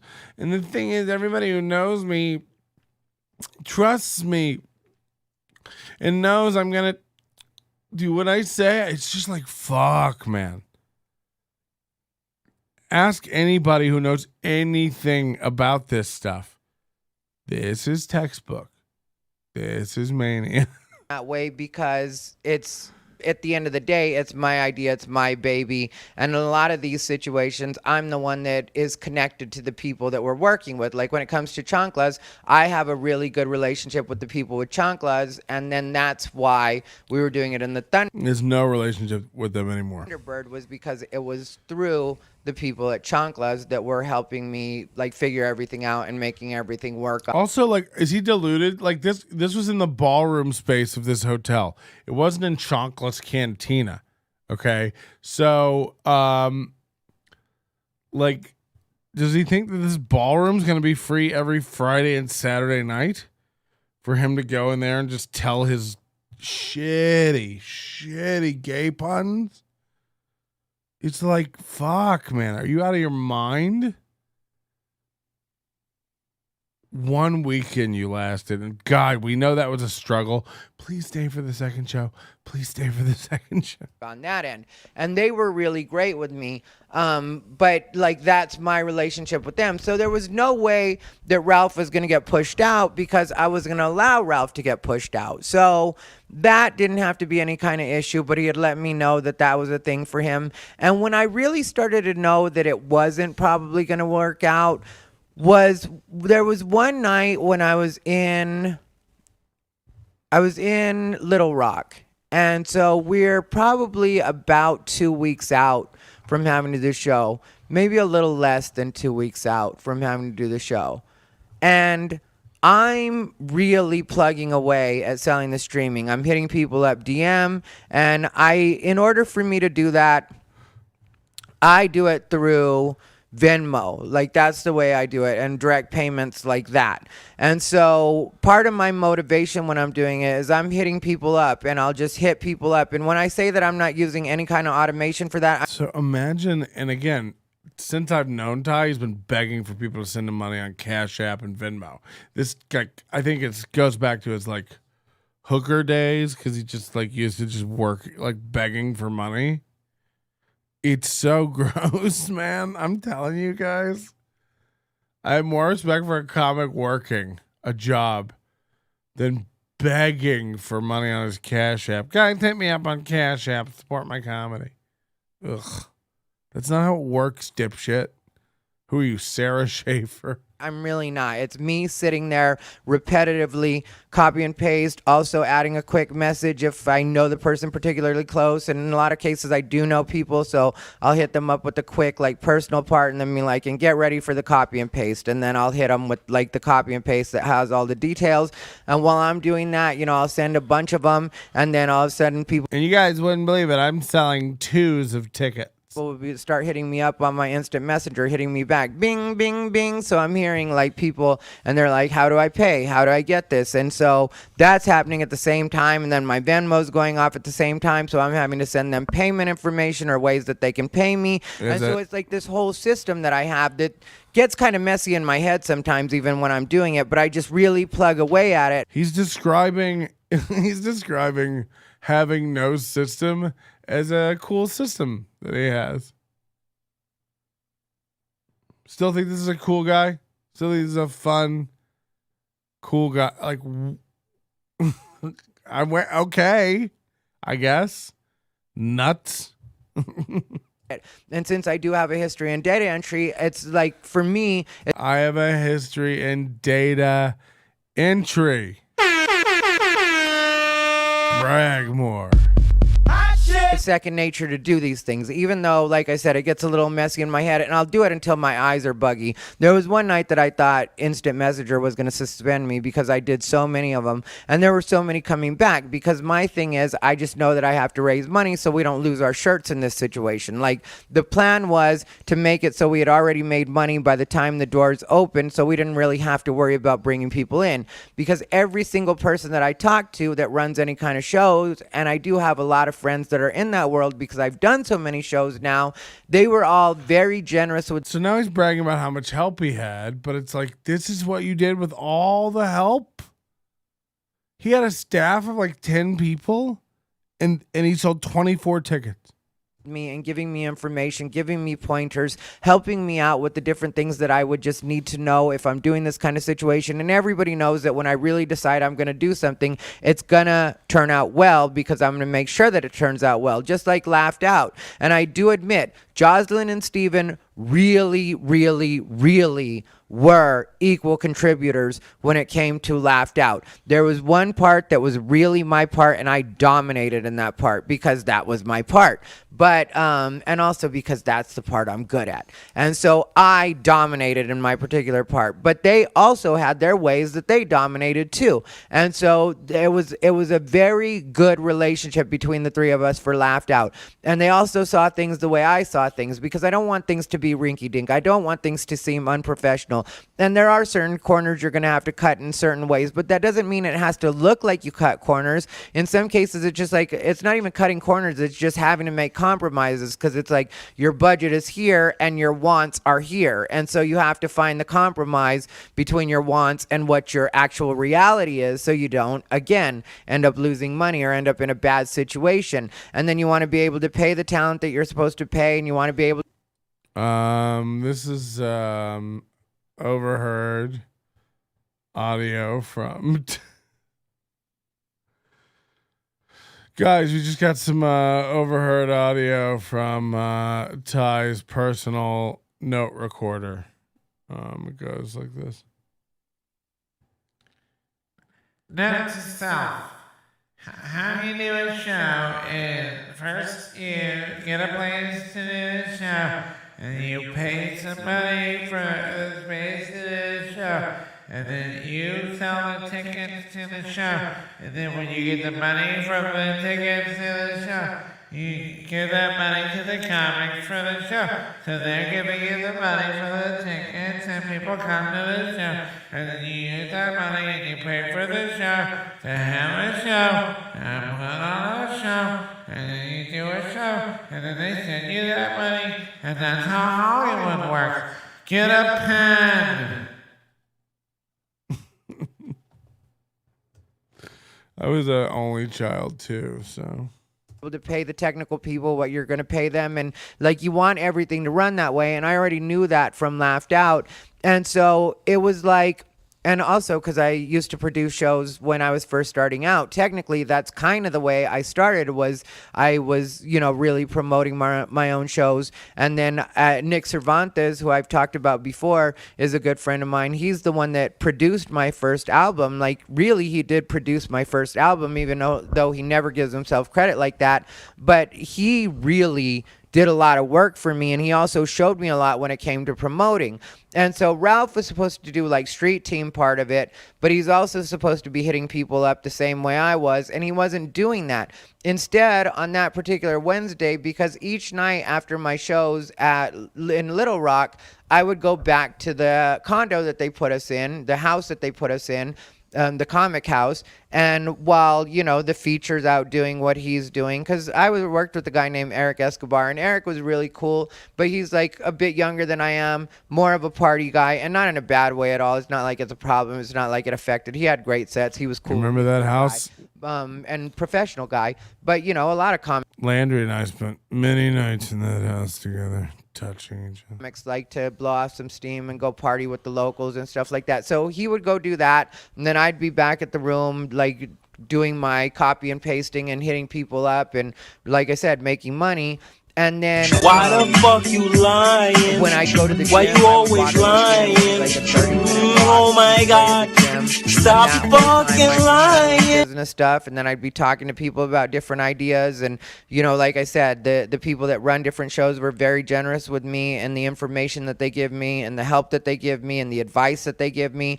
And so and I'm very, very open to that. Like, I'm not the guy that's like, well, I want to do it this way, and this is the way we like. For me, I'm so in touch with just like, okay, let's make this happen the way we need to make it happen. You tell me. Yeah, what I Moody need to be makes a doing, great point. And I'll take in that And advice. And it's because he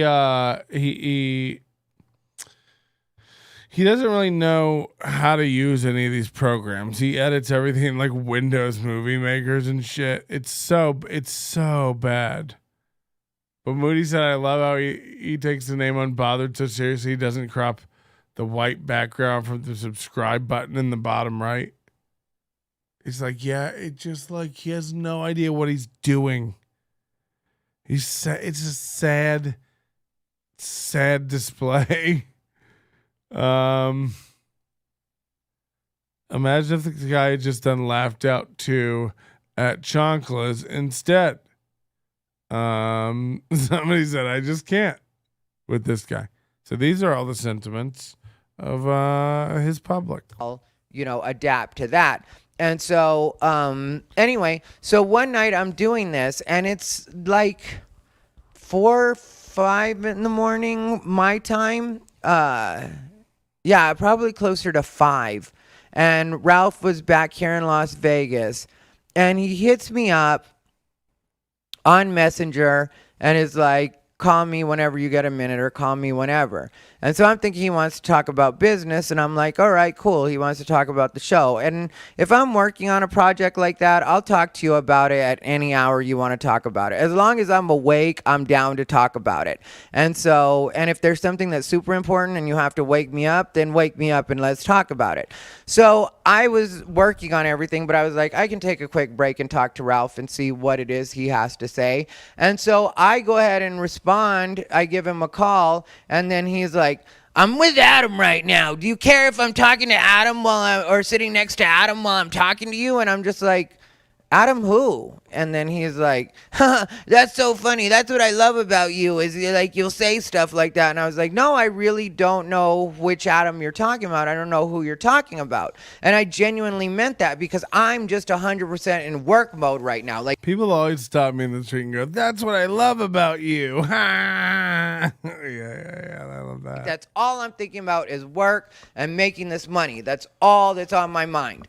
And so he is like, Adam Dominguez. And I was like, oh, yeah, I don't care about that. Like, whatever. And I was like, what is it you wanted to talk to me about? And he was like, it's just, there's some people that are really against you right now. There's some people that are really against you. Like, Brad Goulby. And I was like, Brad Goulby? Why would I fucking care about Brad Goulby? Cover your ears, Moody. Care about Brad Goulby. Brad Goulby is a non-issue.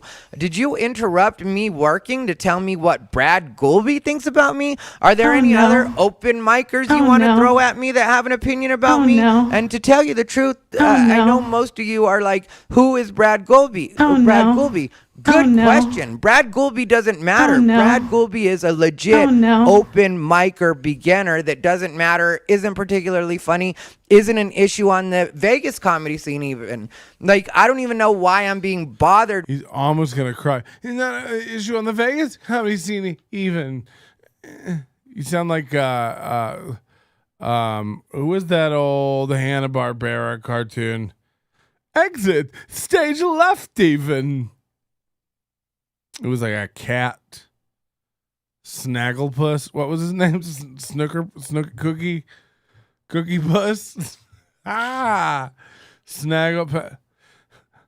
Oh boy, exit. Stage left even. Ralph was drunk when that happened. It was kind of hilarious. Brad is great. Okay. With Brad Goulby's thoughts. Brad Goulby, the last time I saw him, we gave each other a hug. We were friendly. We were cool. I like his girlfriend. Brad says that never happened.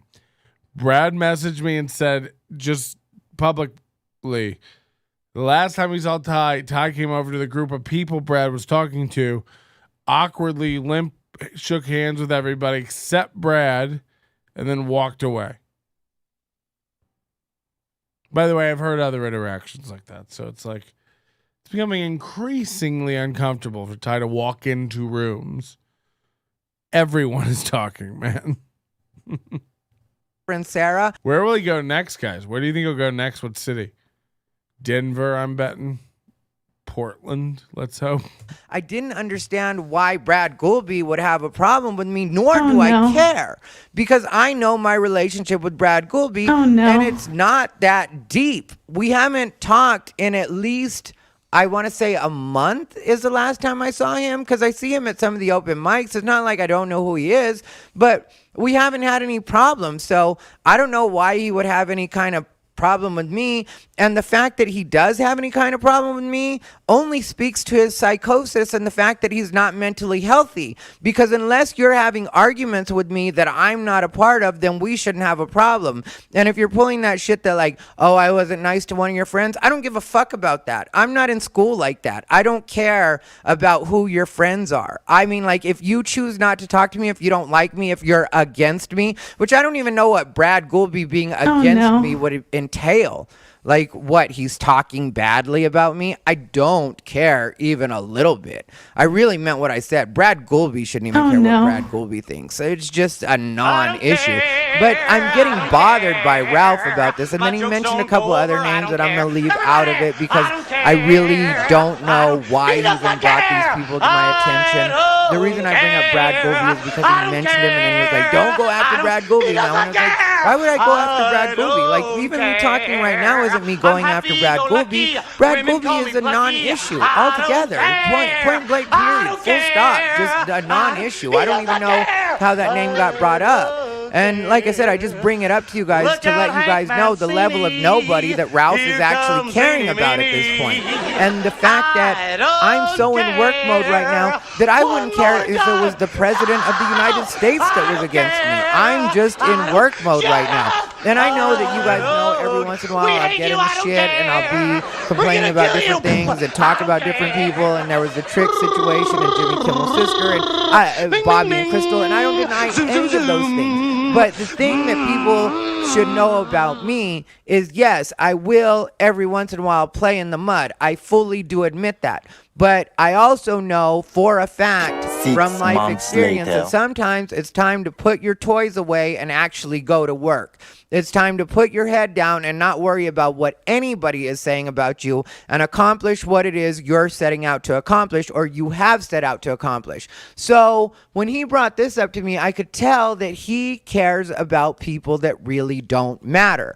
And that's fine if you want to do that. But at a point, I am going to get tired of you because I don't need you bringing negative energy to me when I'm in full-on work mode. I don't care, like I said, about anybody at that point. Even Adam Dominguez. I've told you guys the story about Adam Dominguez, and I don't know where anybody gets that I hate Adam Dominguez or I don't like Adam Dominguez. Adam Dominguez is a non-issue. I don't think Adam Dominguez is professional. I don't think he conducts himself in a professional manner, so I choose not to deal with him. Adam Dominguez has feelings about that and tries to make it seem like I don't like him, but he doesn't really fully grasp that he's just not anything for me. Like, I saw him tonight. I said nothing to him. I have nothing to say to him. Technically, I have nothing to say about him. It's just somebody else brought it up to me tonight where they were like, yeah, Adam Dominguez says you don't like him. And I'm like, yeah, it's not even that deep with Adam Dominguez either. I mean, I don't think people know what it looks like when I really don't like somebody. When I we never just need to be passionate about anything. Yeah, I mean, did he hear me? There's nobody. Holy shit! On this smoke weed every day. Tricks. I don't actively dislike him. He's just a non-issue for me too. Like, these people don't get. Like, they just become where they don't exist. So it's not about like not like or whatever. And whoever doesn't like me, they're free to not like me. I don't care. I don't need people to like me. That's the thing. I mean, like, as far as just, fans and comedy fans and stuff like that, I'm cool with them because, you know, they're the people. By the way, really we do have a lot of new people here tonight, and people don't know this. We try to make this fun. These shows drag on for hours where Ty just lies and lies and lies and rehashes the same feuds over and over. Just as Bobby said a minute ago in the chat room. Oh, good. He's mentioned my wife and I for the 10th time. It's like 10th. You're dreaming. But we came up with a little way to make this fun. What you do, you head over to nobodylikesonions.com/Ty Bingo. This is going to give you a bingo card of the things Ty repeats every show. If you don't like your bingo card, hit refresh. You'll get a new bingo card right away. Play along. Play the game. By the way, what we'll do tonight, let's start the game right now. Everybody head over there right now. We'll give away one of our new hats. We have in the store right now, a red or a white. I wore one the other night. We'll give one of these away to the first person who gets bingo and can prove it with a screenshot. Email to me. But all you do, again, head over to nobodylikesonions.com/Ty Bingo. Load up your card and let's get playing. There's still plenty of Ty stuff to get through. People will hit bingo. Play along with us, okay? You're going to love the way it makes his stuff more palatable, okay? Not the most disgusting thing In the world. right? Okay, head over there. NobodyLikesOnions.com/Ty Bingo. You can play right with us. happen. They're the people that buy tickets. They're the people that show up to shows, and they're the people that are really good to me. So why would I not be nice to them? But like, I'm just not desperate for people to like me all the time. I don't live that kind of life where I'm constantly thinking about who does and doesn't like me. And I began to see that this is something for Ralph, where he does want people to like him. That's why he went out that night. He had no business going. It was just an open mic, and he's talking about how he doesn't like open mics anyway, but he went to that one to gloat and tell everybody he's one of the kings of Las Vegas and kind of put his stamp down. And instead, like I said, they chopped his balls off, put him in his pocket, and sent him on his way. And they did a good job of it, He's not one of the kings of Las Vegas. Like, that's just not accurate. He's been doing comedy 4 years. Like, look, let's have some healthy confidence by all means, but he's not the king, one of the kings of Vegas. That's insane. You guys are so dumb and desperate. It's very weird stuff. Not me. I'm cool. I'm a cool guy. Because like he was on the phone trying to tell me about who doesn't like me and who's against us, and we're still Everyone. going to make this happen. And I was like, there's no doubt in my mind that I'm going to make happen what I need to make happen. Like, none of these people are any kind of issue anyway.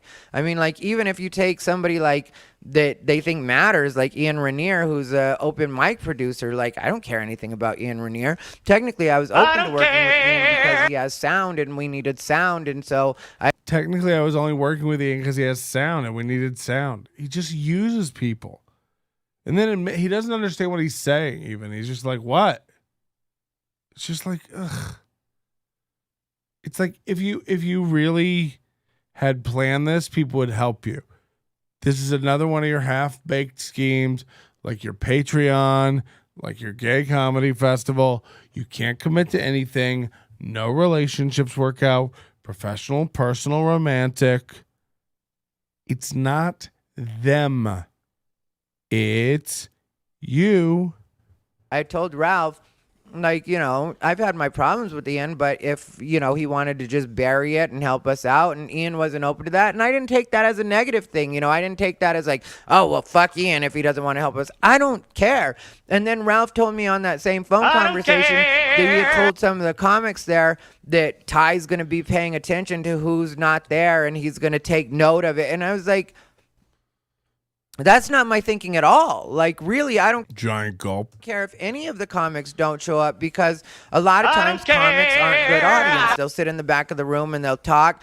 Some comics did show up to the show, and I'm very appreciative to them, or should I say shows, and I'm very appreciative to them because pretty much every comic that showed up to the shows behaved like a regular audience member. They sat in. He kicked like, two seats, comics you know, out, and they including one bought that was on the drinks, and show. They were really audience, and I appreciate that, and that's something. He kicked Angie Crum out. He kicked out comics from the back of the room. He even yelled, all the comics can leave. If you're a comic, get out.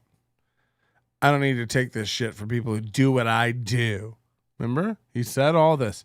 The show's up now. It's over 3 hours long. It's up on our YouTube now. Give us a like and a subscribe, by the way, okay? Because we try to do it dirty like that.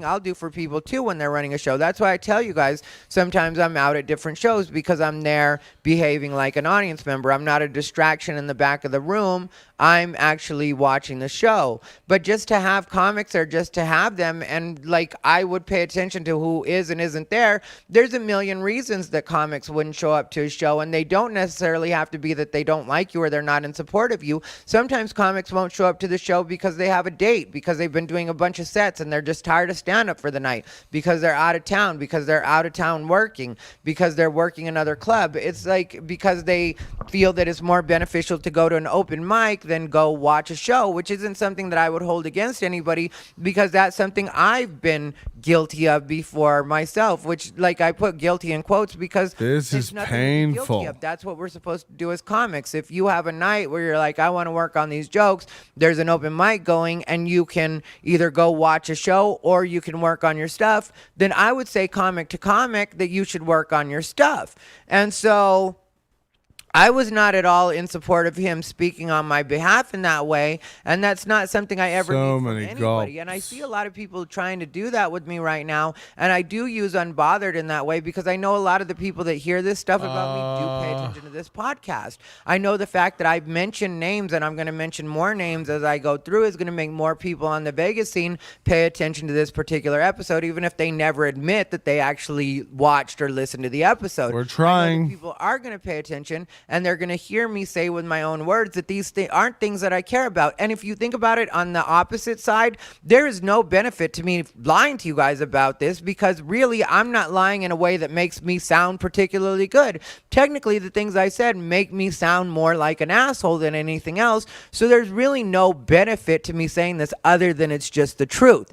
You know, it's just I don't care if people don't show up or if people don't want to pay attention or whatever. I mean, like, why? But I also don't need the person that's partnering with me telling me about what it is people said. And Adam Dominguez has like actively tried to like besmirch my name. And I, at first, that That's cool. bothered me a bit. But now I'm getting to the point where I don't even care about that, because the truth is the people that know me, and the people that are above a certain level aren't thinking about any High of the school, people that I mentioned, whether it's I hate when Rodriguez, people Brad report. Colby, I hate when any people of report. Ralph I Tutela. hate when even. people Like, report. these people just aren't a part of the world that I really do occupy, which I think sometimes people think I occupy the Las Vegas open mic scene, which no, I just do sets on the open mic scene when I want to do sets. But even that I'm starting to do less and less. Like, the people that I talk to are all above that. So I don't really know why Let's these understand. things would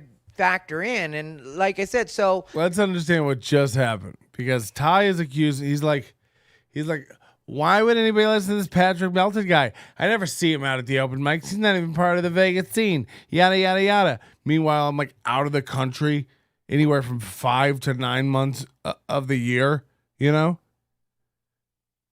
I come home. I do Dirty at 12:30. I LA Comedy Club. I do spots at the Hilarious 7. Real shows, you know. I've done some of the Rick's Rolling Smoke. I've done the mics. It's like, oh, because when I'm home, I don't want to fucking like go out on a Tuesday night to a smoky bar and like try new material for 16 people maybe who aren't paying attention, half of which or more are comics. You know, what do I get out of that? I don't learn anything about the joke, whether it works or there's no real feedback or anything that helps me. I'm experienced enough of as a comic to know kind of where a joke's at before I ever do it on stage anyway. I can kind of run it through the AI of my mind and know how it'll do if executed correctly. So, like, you know, I've always been like, okay, and you guys are all like, he's not even out at the mics. He's not even out at the mics. And now Ty Rivera's going like, you know, the people that I really want to like aspire to be, they don't even hang out at the mics. They're above the mics. So like maybe that's, I'm starting to not even go anymore because I'm really above that. Like it's like, oh, so now it's the upper echelon. Like what the fuck is happening? It's like a goldfish in a bowl saying it doesn't know what a manatee is. Is it? Someone hitting the I don't care button for Patrick's resume. What? The fuck does that mean? Oh, fuck. It's so nuts. It's so nuts, man.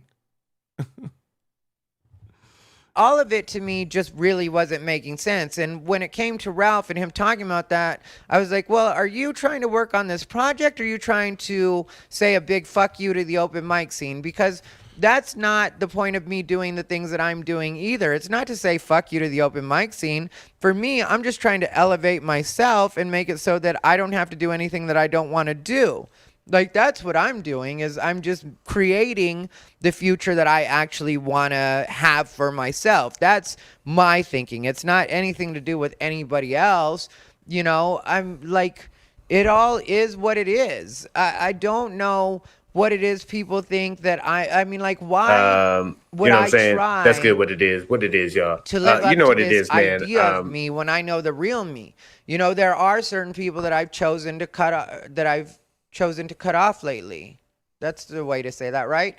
But yeah, there are people that I've chosen to cut off, like Garrett Hall tonight, or earlier last night, I should say, because, you know, I've been up all night because I didn't wake up until, let me be honest, like 7 or 8 p.m. last night. That's when I woke up. And so, like, What does now that it's mean? 9 or 10 in the morning, and I've been awake for 12 hours. So I basically had a regular day. I'm going to stay up extra long today because I want to get my Why are sleep you schedule telling back us on this? a more regular schedule. I got up late yesterday. I've been up 12 hours, and I'm going to stay up longer today because I'm trying to get regular sleep. It's just like, you were in the middle of a story, man. Focus. That's me saying this.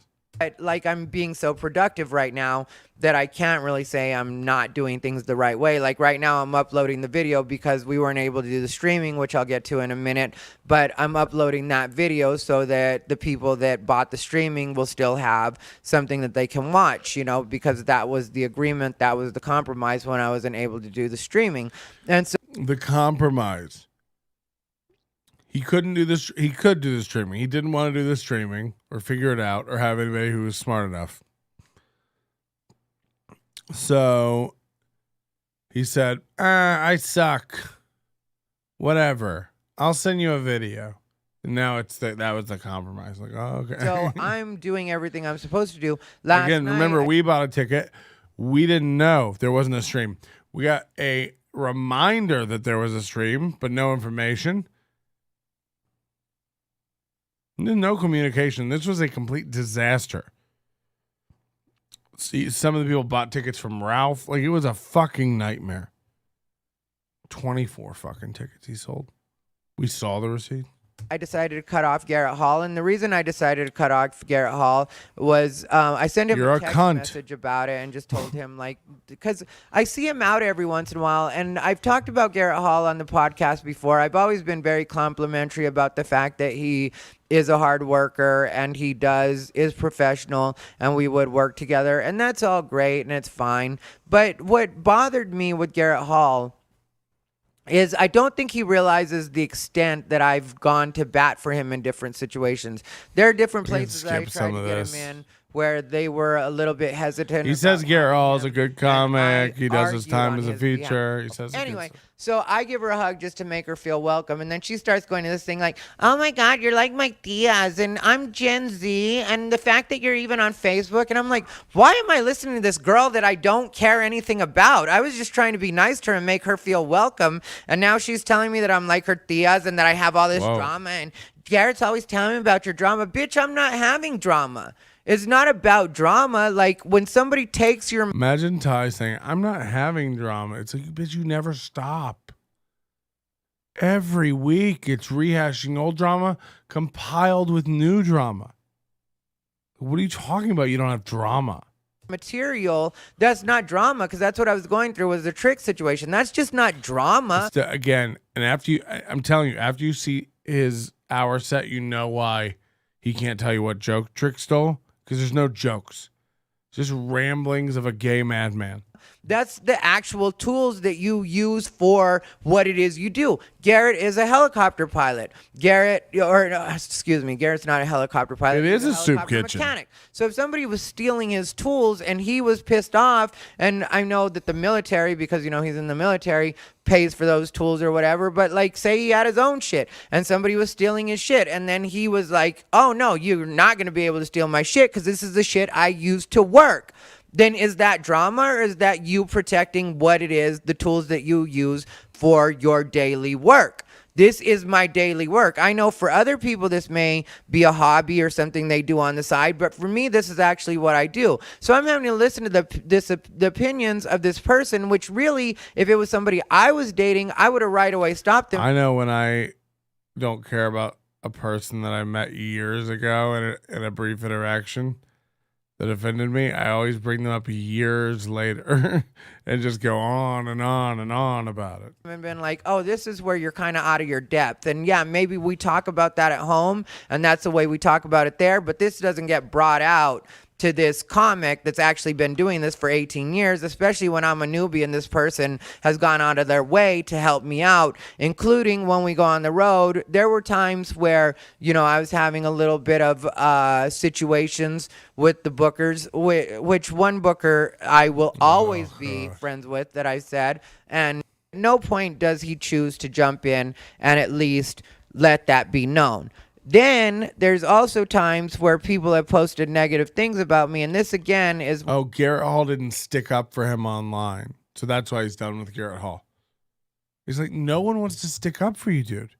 Like, people are happy to be quiet and like not rock the boat and shit on you, but like no one's going to bat for you.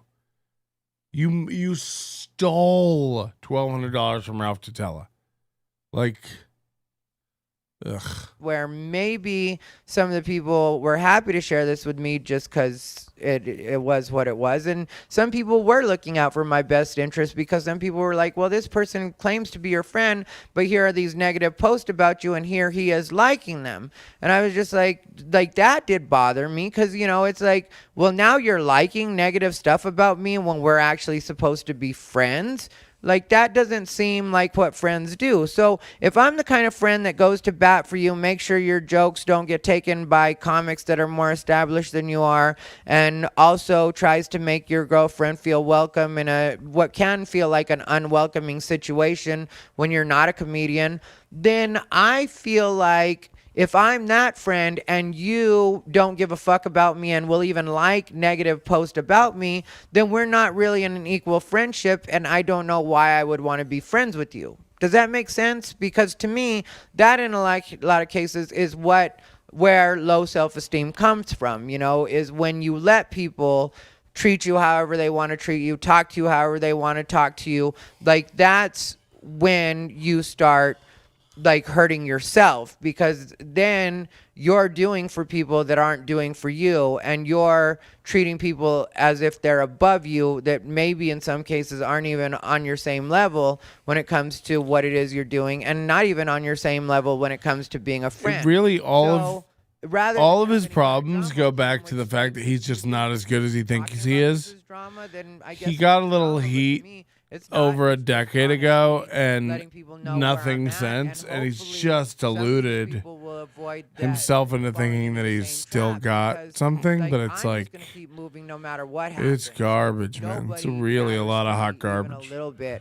I mean, like, I have the friends that I have that I've been friends with forever now, and those people I know aren't going anywhere. And so why the fuck you lying? It's like, why you always lying? Relationships. Oh my God! Haven't been stop fucking lying. Me aren't going to be an issue for me. That's not going to be a thing where it's like, oh, this person is, said this now. Well, why would I want to be around this person? This person doesn't like you and said this, and then your friend so-and-so decided to go like the post and still talks to them. And it's like, all right, well, cool. Then you continue to talk to them. That's one thing I told Ralph when it came to Adam Dominguez. Like, Adam Dominguez does drop my name a lot as far as in a negative way. And so it's like, okay, well, if I'm trying to help you get off the open mic scene, because really, as far as comedy goes, even just as far as like raw talent, when it comes to Ralph Tutela, he really shouldn't be on a show with me anyway, especially like a regular cast member on a show with me anyway. But the way I saw it was, if he was willing to work hard on cast member, the original idea was Kings of Las Vegas, which, I'm the one that came up with the name, and, if I'm going to allow Ralph to be one of the kings of Las Vegas, I get that as far as comedy goes, he's not really a king of Las Vegas, and so I'm going to have to help him build up and help him get his material together a little better. And when we went to El Paso, he did respectably well. He didn't kill it at any. So Ty wanted you to fund his fantasy/workshop for Ralph. I'm going to help him get his material up. It's like, what the fuck? What is this? A pro show? A residency show? Or a sham? Like, fuck. Particular point, it was just okay sets, and he didn't do his full time, and I like, that's where I fall short sometimes, is because I will, to encourage people, I'll let them think that they've done better than they've done. Like Ralph would ask me, or say that he did his full time, but I time every set, and the most that Ralph ever did was 26 minutes. I think one show he did closer to 27, like 26:49 or something like that. But I time every show just because I always do it that way, because then I know if I can go to the bathroom or whatever like that. But at no point was he able to do the full half hour. Garrett, every time we went on the road, was able to do his full half hour. That's what I'll tell you. Or whatever his set was. If it was 20, he did 20. If it was 30, he did 30. Garrett has always been able to do his full time, and that's just what it is. And Garrett is a decent comic. He's newer, and like I said, he doesn't have the most material or whatever. He's talked about getting rid of his material, which I think is a mistake at his point. I feel like he should really hone the material he has, and the like, material why that's are not we going working, into this? or that's not really the best. I was going to fuck up what he had going. But luckily, I did acid. That's when I did acid shortly after, and I decided not to, like, burn it all down the way I was going to burn it down for them. Because there was... Like, I don't think people understand. Like, you look at my body, you look at and I don't mean that in a like a vain way. I just mean like, look at the kinds of things that I do with my body if you follow me on Instagram. Do you know what kind of discipline it takes to do that? Look at the way that because when everything turned out with the situation with the Thunderbird, with me doing my shows, look at the way people showed up. That was all me doing that. Like, yeah, I'm very grateful to the friends that shared it and stuff like that, because what happened was I went through different points, because then Ralph dropped out like 9 days. Because what happened was, and like he made it so when he was talking to me, he said that it was because, you know, he thought my vision was different because I had changed the idea to Ty Rivera Cabaret, but that hadn't been fully decided yet. It was just something we were working on. I had a graphic made up for it, because it was something we were talking about because it was better for marketing, and I'm good looking at everything in just a marketing point of view at that point, because I was like, okay, whatever we need to do to get people in these doors. Also, like, I like the idea of something other than just a traditional stand-up show, and so there were several reasons that we decided to do that, and I think that made Ralph even more insecure. So he told me that that was the reason. Well, little does he know, we know some of the same people, and then I ended up hearing that he had a conversation with somebody where he was saying that he was worried that he was... Imagine being Ty's teacher from school that's responsible for his run-on sentence style of thought. That's what happened, is those people got in his head, probably Adam Dominguez, Ian Rainier, those kinds of people got in his head and told him. Those kinds of people. People are just out there keeping their heads down doing stuff. So he doesn't want to lose these open mic opportunities, and I don't blame him in a way, because that's kind of his level, you know, and that's not being mean, it's just what it is. And so he's worried about losing those opportunities, but he didn't have to worry about that, because I really did do everything that I was supposed to do, and I had already done everything the way that I was supposed to do it. One thing that I didn't appreciate that he did was he set up the ticket link so that the money went to him, and so like that's why I had people hitting me up on Venmo instead of hitting me up through the ticket links, because if the money is not going through me, that could lead to a messy situation where I don't get money from him when I'm supposed to get it. And also, and I'm not saying he's shady, I'm just saying people are irresponsible like that sometimes. And then also, Ralph Tutela paid $1,200 for the venue and everything.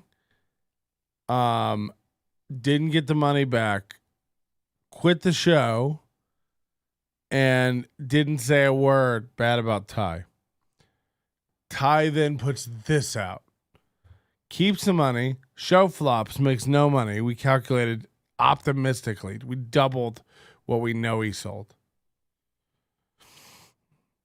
Like, you know what I mean? Like, this sucks for Ralph. But he didn't say a word bad about Ty. He kept his mouth shut. And then Ty did all this. So. I had a hard time getting the emails from him anyway, and it was just email addresses that I needed from the people that had bought the streaming, and he treated like it was kind of a taking him time sort of way. Then there was one point where I asked him if the links were live already. Then it took from like the night that I asked him till 6 p.m. the next day. And it's like, that's very important when I need to know stuff like that. So, you know, there were also times because he likes drinking and partying, which again, I'm not judging, but it just does. Moody with the home run. Imagine being in your 40s and making this video public. I need to talk to you or text you about like a particular thing going on, and you can't get back to me till much later. He said he didn't want to work the buses anymore, you know, because he works the bus tours, which I respect that. And I even told him at a point, I was like, I understand if you have to work the bus tours because you have stuff going, you know, or it makes you money. And he was like, I'm looking for ways to get fired from there. I don't want to be there anymore. And then he tells me that he's booked a bunch of them, and so he's not able to do the stuff that we're supposed to do. So eventually he hits me up one day, 9 days before, and he says like that he's just going to drop it all together. And so it's like, okay, cool. Well, you know, that's a great decision to make after you're the one that talked me into taking this deal. There was more money than I wanted to take in the first place. And he did kick in money for the beginning part, you know, for the first couple of weeks, which is what we both kicked in. We both kicked in the same amount. And the only reason I don't give actual numbers is just because, you know, that was between us and Chanclas and a deal that they worked out with us. Ty put up nothing. I don't feel comfortable and feel like that's a smart thing for either of us to do professionally, but I don't have anything to do with what anybody else does, and I don't think they would particularly care what anybody else would say. They care what I say. And so, like, you know, for me, it was like, yeah, you did that part, But as far as you leaving me on the hook for the other part, thankfully they were cool about it, forgiving about it. But they really could have been like, no, we actually want you to do this part anyway. Because Kyle says it's almost like when you're toxic and burn bridges, it's hard to build a good show when people genuinely know you're shady as fuck. There might be a reason you're running a bar show in your 18 glorious years in the comedy.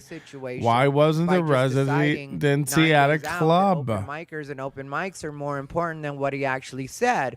And it was very telling because there was one night that I went to talk to him about it in person. It was when he said he was going to drop out, which was like the Tuesday before. And so he said he was going to drop out, and I went to talk to him about it. And then I walked away for just a second, because somebody was saying something, and there was like not a lull in the conversation, but we were like talking, and like when you're talking in public and you're around comedians, different people will talk about different things. And as soon as I went to go talk to somebody else, he went to go have dabs with somebody. And it's like, well, you're going to go like smoke weed instead of talk about, how we're going to. And then, he also said that he would still do the street team thing to help me out for that 1 week. He didn't do the street team thing. So like I had to handle everything myself, as far as getting people there. I had already raised the money. And then we had, I had to deal with the video guy, which he was great. His name's Jeremy Jones, and I posted about him today. But he was really helpful and came up with a lot of solutions to situations that I would have never known. There were different people that were supposed to help me that didn't do the things that they were supposed to do, and all of that. Jesus Christ. You didn't have a host 2 hours out. We saw the post for the host. We saw it. This had no plan at all. I wish I knew how to quit you. That I just had to keep rolling through like every single thing that happened. And yeah, I would post about it on Facebook, or I'd post about Bobby it on makes a social good media, point. And maybe that his residency was at the Thunderbird. There's more people on heroin in the parking lot than the audience in seats. And like he got there and he was like, sorry, I'm late. I had to park really far. You guys took all the parking. 20 people in the show. You wanted 100 every night? Get out of your mom's. So move on to the next situation. Figure out the next incarnation of this. Figure out how you're going to make this work. Then I get on the phone with like Steven or D, or, sometimes just go for a walk with Bijou, or go to the gym like to straighten out my head, and then I do what I had to do to make the next step happen. And it was just me really being able to roll with the punches. So then on we weren't able to figure out the streaming part because the Wi-Fi couldn't support it, and we could have gotten boosters, and we also could have got an independent hotspot because of the time constraints and the time that we figured that out and the stuff that I had to do leading up, it just wasn't going to be possible. Everything that guy just says bullshit. So I sent everybody a message and saying that I would give them a performance from the night, and some of the people I'll give them a performance from each night. And so like that, I ended up getting smoothed over, and everybody was really cool and really understanding about that, because at the end of the day, the person who bought it from him, didn't even get asked if they didn't get told there was no streaming, didn't get asked if they wanted a video or their money back, none of that stuff. So he's full of shit. Now, what's the compromise with everyone? Which one was it? Was this hugely successful and you sold a lot of tickets and made good money, and yet you contacted everyone individually? Or were you able to contact everybody individually because there were 20 tickets sold? And by the way, you didn't contact everybody. These are lies. Provable lies. Because I bought the stream. Had somebody buy the stream. Hey, did I really cheat you out of anything? Because I'm still giving you a performance from that weekend, and it's even better in my opinion because you don't have to be there at a particular time for a live stream. Now you can watch it at your convenience, and I'll give you like 7 days. I don't care. You know what I mean? I'll give you a week to watch it, and I'm gonna give you like the one that I'm uploading really is to me the best example of it, because I said that I would give you a live show, and this one has so many problems as far as what's happening in the audience and stuff like that. but I really do like the set, and people kept telling me how much they liked the set. Like the comics that were there, like everybody was saying what a great set it was, because I just kept having to, again, roll with it. And that's like what I do. You know what I mean? I really am. That's why I say, like, people, I'm not going to worry about people talking about me or anything like that, because, like, when it comes down to it, I produce and I roll with anything that happens. And when I say produce, I don't mean like I'm a producer. I think I'm a producer because I did this one show. I also did produce Laughed Out, and I also have produced a lot of stuff. But as far as producing, I mean just produce. I mean, when I say I'm going to do something, I do it, and I do it well. So I'm not going to worry about who's talking about me or what they're saying about me or if they're saying anything bad. Good point. Ty can't take the L ever. He's never wrong. This is exhausting. Someone should gift him a gift of a subscription for punctuation. And see what it is I'm doing, and I will show them something good. So I welcome anybody to say anything they want to say. And if anybody thinks that what I said on this was drama, like I always say, my number never changes. So people can get a hold of me. I told Garrett I'd rather not talk to him, but if he has feelings, somebody give me Ty's number. Let's give him a call. Feel free to call me. My number doesn't change, and it's not like I'm not going to answer. If I'm at the gym, I'm not going to answer, but I'll call you back. If anybody wants to leave me a message, leave me a message. I'll get back to you. I'm not worried about anybody. But the thing is, I'm making it very clear that I'm not going to change what it is I'm doing, and if you don't have my back, I'm fine with that, but I am always going to have my back. So why would I have your back? I thought you were a top. And I noticed that you don't, then you're going to get cut out of my life, and that's all that it's going to be. And as far as Ralph Tutela goes, I'm not mad at him, but this is just the honest way that it went down, and that's what I'm saying, is that it was a very shitty way of doing things. Like, I could even understand if he was like, I'm going to do this one with you, because I would have shown him, like, I already showed everybody what it is I said I was going to show him, or what it was I said I was going to do. This is great. Imagine being arrogant about your residency, being on the part of the strip that doesn't have street lights. I didn't have time to fully break down about everything. The cocktail waitress that I had, she ended up dropping out on me, which I still love her. I'm not mad at her or anything like that, but I wish she had given me a little bit more notice, or told me that she was feeling sick the day before or something, but I didn't. Ralph gave you more notice. You're still mad at him? And she's like, I'm still feeling sick. And I felt like, still feeling sick? I didn't know you were feeling sick to begin with. And so that threw me off, and it was last minute. It was the day of. It was 9 a.m. that day, and I was panicking, but instead the people from Chanclas were like, well, we don't mind having one of our bartenders like go to the other Somebody who has his number, please text him. Tell him to call our show number. So then we had to go there. We had to set up all the stuff. Jeremy set up like the trellises for the lights, because we had to do a whole thing with this situation, which he's telling people like how shows work. We had to put up things for the lights to hold the lights, because the lights need a thing to hold them. I had no idea. It's like, Jesus Christ. And we had to do tables. We had to get folding tables and a ladder to get the trellis onto the lights. It's like, what else? A hammer or screwdriver? Did you need? Handle the door, which I really. The lights took bulbs. And then so about door handles. There, like doing his thing and helping with the technical side and getting his stuff set up and helping with my stuff too. And that gives me just enough time to get my hair done, come back to my place and do my hair and make sure my makeup's done and everything like that. Earl does that joke 3 times a night, everybody. I'm doing everything that I have to do at that point, and I'm stressing, and I'm knowing that nobody is going to show up. And so I go back. And I was wrong. Next to nobody was there. And my first show is packed. Like, there's people in all the seats that we put out. Technically, we needed a little bit more room, but it wasn't by a lot. I'm not going to lie to you guys and be like, it was just jammed in there. But no, for what we planned for, it turned out to be. So I was spot on with that. Yeah, you planned for 10. A little bit lighter, but you expect that for the late show. It was light. And at first it was light, and then it filled in a bit more, and we were like, okay, this is good. Then the Saturday show, again, early show, really, really great. Later show, not as many people again, but like I said, you expect that on the later show. But it was just great turnouts, especially for it just being one person.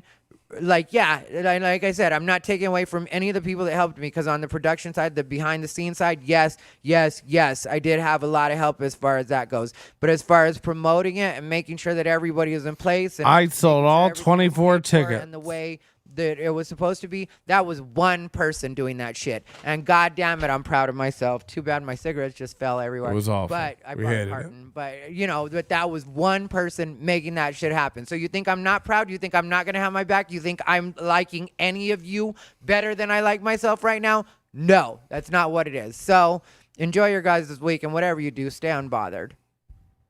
All right. So there it is. The latest Unbothered. Now, Ralph Tutela bites back. Let's get into it, and then we can get the fuck out of here. Ralph Tutela has a pretty succinct rebuttal, and he's getting high as fuck while he tells it, and still in half the time of Ty Rivera and better. Here we go. I like this guy. What's happening? The quality. I don't like it. It's the lighting. It's the lighting. Don't worry, you're not on the video. I got a friend here with me. Brad Goulby. You guys might have heard of him. Oh, Brad's there. Talked about by some other people we know.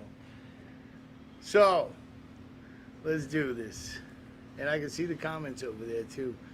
I'll respond to them as they come. And I have friends back in New Hampshire who've wondered why I didn't talk about me not doing my show on Las Vegas Boulevard. Why one moment I was all about it, and then I just didn't bring it up at all. Here's why. So somebody posted a post about me tonight. I don't even know if I want to say his name. He said my name a lot. Should I say his name? I'll say his name. His name's Ty Rivera. And he said my name a lot tonight. And he was off base on a lot of what he said. And I truly believe he believes what he's saying. So I'm not going to call him a liar. But I think his view of our relationship and what went down is definitely off. Did he mention how much marijuana I smoke? He did, right? He said I take off to smoke pot all the time. I don't know if you guys know this about me.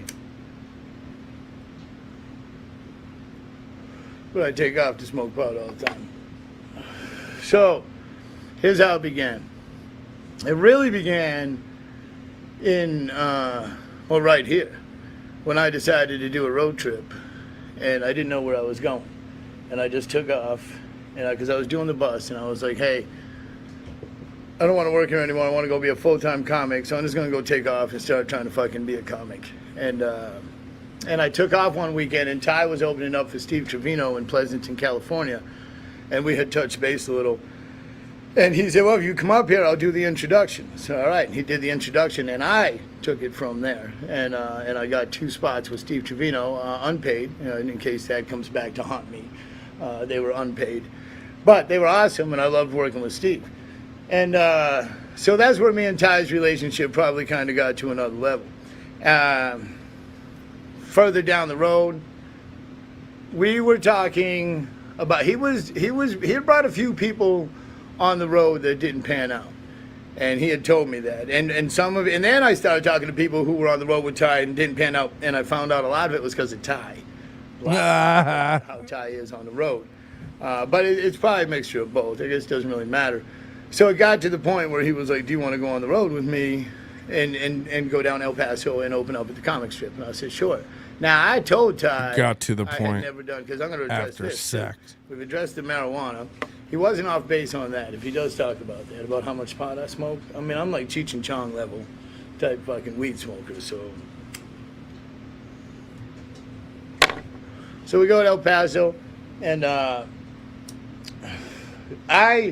like I said, I told Ty, and I tell you guys this all the time because I posted it online. I'd never done 30 minutes before. So one of the things that Ty had said in the YouTube thing, so I look at it as a nice constructive criticism. Ty's word is worth so much. If I stick up for you, it's because I think you're a great comic and you got the chops. And then I had never done 30 before. Ty's like, do you have a car? You're it. So thank you. He said that I only did 26 minutes. I'll let you know right now, I've been doing comedy for 4 years in July. It's not even July yet, so it'll be 4 years in July. The fact that you told me maybe I didn't, he goes, didn't kill it, did respectably well. Whatever, man. You tell me I'm doing respectably well in comedy clubs at a little under 4 years in for fucking 26 minutes, you say? Although I know. I bet. I haven't seen Ralph, but I bet he's funnier Maybe than they were all Ty. fucking 26, 27 minutes. But since then, I've done over 30 minutes. So I appreciate that opportunity to get up there and do those 20-something minutes. And maybe it was only respectably well in your humble opinion. No, that's not a humble opinion. That's a fucking egotistical opinion. But so the fact that I did respectably well for 26 minutes, thank you. That's fucking pretty good, man. And I actually think I've gotten even better since then because you know why? I keep going to open mics. Now, let's address this one. I got my balls cut off. Is that what it was said? My balls were cut off, put in my pocket, and then I was sent on my way.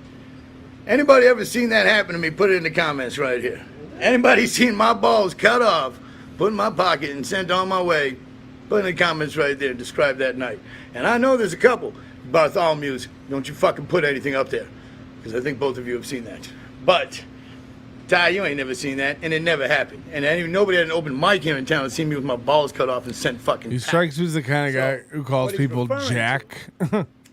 I'll tell you another thing, Jack. If I may. Allow me to retort. Not to gloat. I think that's what he said. I think he said I went down there to fucking gloat. I went down there because I go to open mics. Because I work hard at this. Because at a little under 4 years in, I'm doing respectably well in comedy clubs for 26 minutes. Hey now. So, I went down there and I was like, it wasn't to gloat, but I post everything I'm doing. So a lot of people were like, hey, congratulations. And really, a lot of people don't like Ty. And a lot of people talk to me. And I talk to a lot of people. And so I found this out quickly. But I already fucking knew this. But it was a little more aggressive than I was hoping for. I was hoping to get like a little mutual... do your own Welcome, thing, Jay. And I got that from a lot of people, but some people don't like Ty enough that they felt that they wanted to get vocal and they didn't give a fuck. I don't blame them because I'm doing the same thing right now. Am I right, Jack? So a lot of people are like, why would you do something with him? No, they weren't like, hey man, you're not a good enough comic. Nobody told me that, Ty, except for you. Everybody was like, you're such a hard worker. You're gonna fucking make. And where were you when the child went missing? This motherfucker. And I was like, yeah, man, because I don't give a shit because Ty's funny, and Ty is funny. I stand by that. You know what? You're wrong. Ty do more than 26 minutes, and I've seen him do very well. No, I've seen him kill, and I own that. That's Fuck just yeah, what man. I said. How long has he been doing it? 20 years? 18 years? Fuck yeah, man. That's just what I said. I think people confuse it. They really confuse it. I've seen him crush, so he must be funny. It's like, ugh, no. No. We're great. Society graves on a drastic curve for the brown gays. So you need to factor that in. Guilt laughs. Man, watch me 18 years from now. See if I'm not doing fucking whatever. I'll probably be dead, though. 18 years from now. That's going to be the truth. Hey, now. Anyways, that's nothing, Ty. I don't give a fuck about none of this shit, man. None of it matters. So, I don't waste time at open mics. I don't waste time when I go out of town and I go and fucking headline in a bar. You know why? Because I love Utah. I like Snot Boy, right? Marcus is cool. I like life, man. I like adventures. And that doesn't mean I'm not serious about not being serious, because I am. Because my whole life for the last fucking however many years been on a microphone. So piss off, man. And for the last, 4 years? Very angry, and Ralph. 5 years, actually, because of Carnival. You can make fun of that, too. I don't give a shit. So I'm at the open mics, and I'm getting all this feedback, and I'm drinking. And I was getting kind of out of control. And Ty called me, and I asked Ty, and that's what I said afterwards. I said, why'd you call me during, while I'm drinking like that down at the bar? And he was like, you told me I could call you anytime. And that's just true, and we'll get back to that, the work ethic thing. And but he happened to call me when I was being surrounded by a bunch of people who didn't like him, and we're all talking about him, and I couldn't have a fucking conversation. Now, that's what goes on I out let at the it go. clubs, I never Ty. fucking brought it up again. He kept bringing it up every couple of days. He's like, and I really don't care who doesn't like me. I said, why do you keep bringing it up then? I ain't fucking brought it back up, dude. I brought it up that time, man. I don't give a fuck. Let's move on. Let's move on. He had a hard time with that. He thought I was married to the open mics. He thought I was married to the opinions of the open micers. I didn't give a shit. Yeah, when I met Ralph, he had just started working for Ty. And I was like, hey, man, I know you're working for Ty. But, don't take that out on me. That I think Ty's a joke. You do you. I hope we're good. And he's like, oh, no, it's hilarious. Let's take a photo together and send it to him. It'll be hilarious. And I was like, oh, my God. No. I said, no, that's not. Because that's not honestly what I'm trying to do is torture Ty. I find it, I don't want to do anything to him. I just want to watch him keep going. Like next week, I wonder if, because this was so successful, if he'll be like, I'm setting up a national tour in 38 cities. Like, I want to see him do that shit. It'd be hilarious. Oh, Tutela. Ralph Nutella. As far as the things about what we were doing, yeah, I had the Utah gig that got kind of shit on. I'm pretty excited about it. I'm excited to go see that guy that who booked me for it, and it's in a bar, and it's going to be a good fucking time, and it's part of my comedy journey. And I had already made the commitment, so it was important to me to not just be like, hey, you like whatever. So like this is the first time he had no problem with me just telling some bar to go fuck off because our show is so important here. So like I already have some commitments. When we had made the decision, these were not commitments that I made after we decided to do the show. These were commitments I said I already had in place before we did the show. And I said, why don't we do the show after? Why don't we start after I do these commitments? And he's like, because I really want to do something right now. And I said, I kind of do too. So all right, fuck it, let's do it. But that's only going to give us a couple weeks to get ready. So this whole, I left him 9 days before the show started. That's because fucking we'd only decided to do the show about fucking 7 days before that. And I only did like a little bit of time before I decided I didn't want to do the fucking show anymore. I decided I didn't want to do the show no more. Let me repeat. I decided I didn't want to do the show no more. It wasn't because I can only do 26 minutes. It wasn't because I don't have a good fucking work ethic. It wasn't because anything except for I said, I don't want to do this anymore. And I didn't talk about any of this because I wasn't going to. And because I respect Ty. I think Ty's a fucking great comic. Anybody watches. He's not. Recognize that. No, you're too young in comedy to know and there are better. other people who say no. I think Ty is very funny. But Ty, I do find a lot of people who don't find you funny. I know you don't care.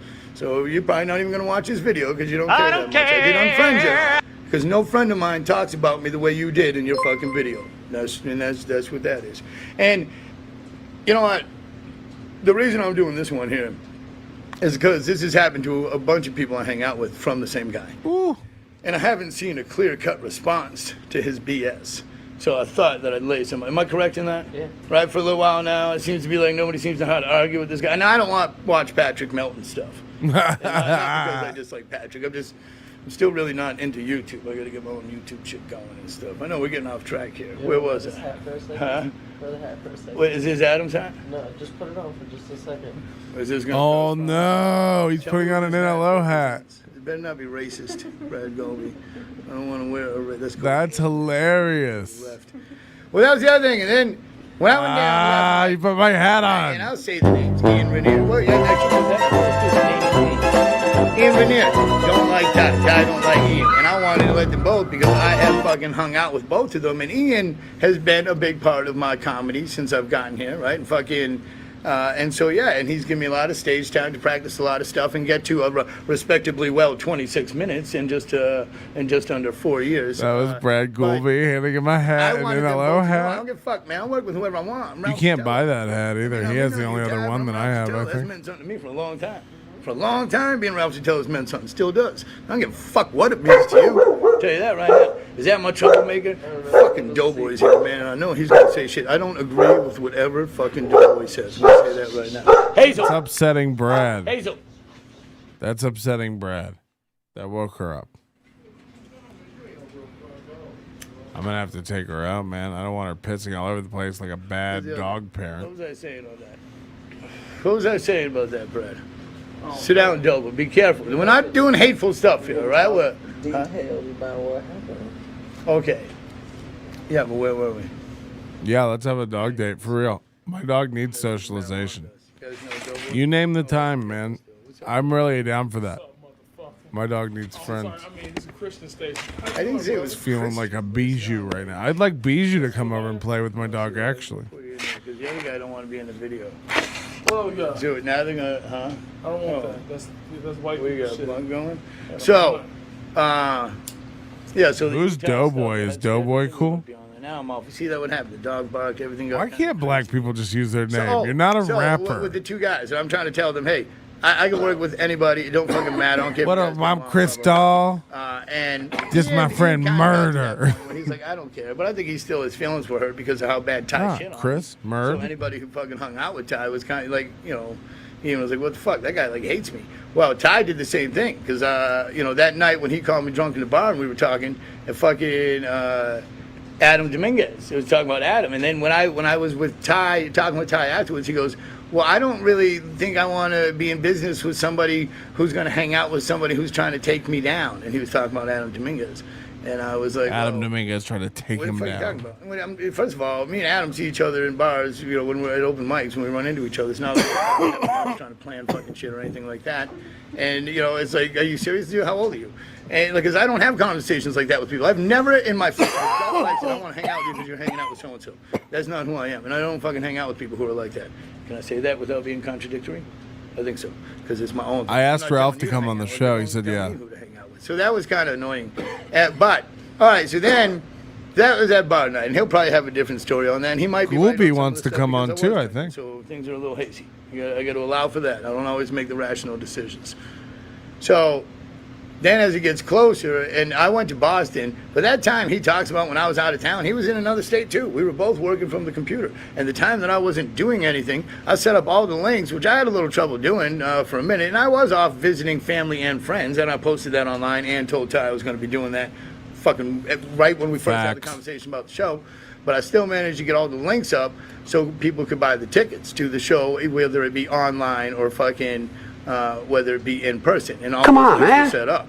And at that point, he introduced Ron Heron, who's like an arch enemy of mine. I don't want to say arch enemy. I don't give a fuck about that guy anymore. But that was that guy I left the tour over because he was a fucking prick. And Ron puts his Facebook post up about the show with absolutely no mention of me. Now, let me tell you something. Pretty sure I'm the only one who was financially invested into this shit at this point anyways. Anyone who actually went into pocket. Pretty sure it was just me. I won't even get into that. So this guy comes out with this post. He's got no fucking mention of me. And then when we started getting closer, I could already tell Ty was kind of a control freak and didn't really, like, he would ask for input and shit, but it was going to be fucking Ty's way. And then I really started thinking, how much time and energy and money do I want to invest into promoting Ty Rivera, a guy who seems to have had a hard time doing it in his whole life anyways, because I see him pretty much everywhere I go. So that means either I'm in the right place, don't you dare, he's in the wrong ones. Fucking either way. Just like whatever has been that never was, right? Go fucking whatever, man. Tell you what, Jack. Guys, let more people watch this video than his, right? Let's prove a fucking point, right? It was 19 people watching.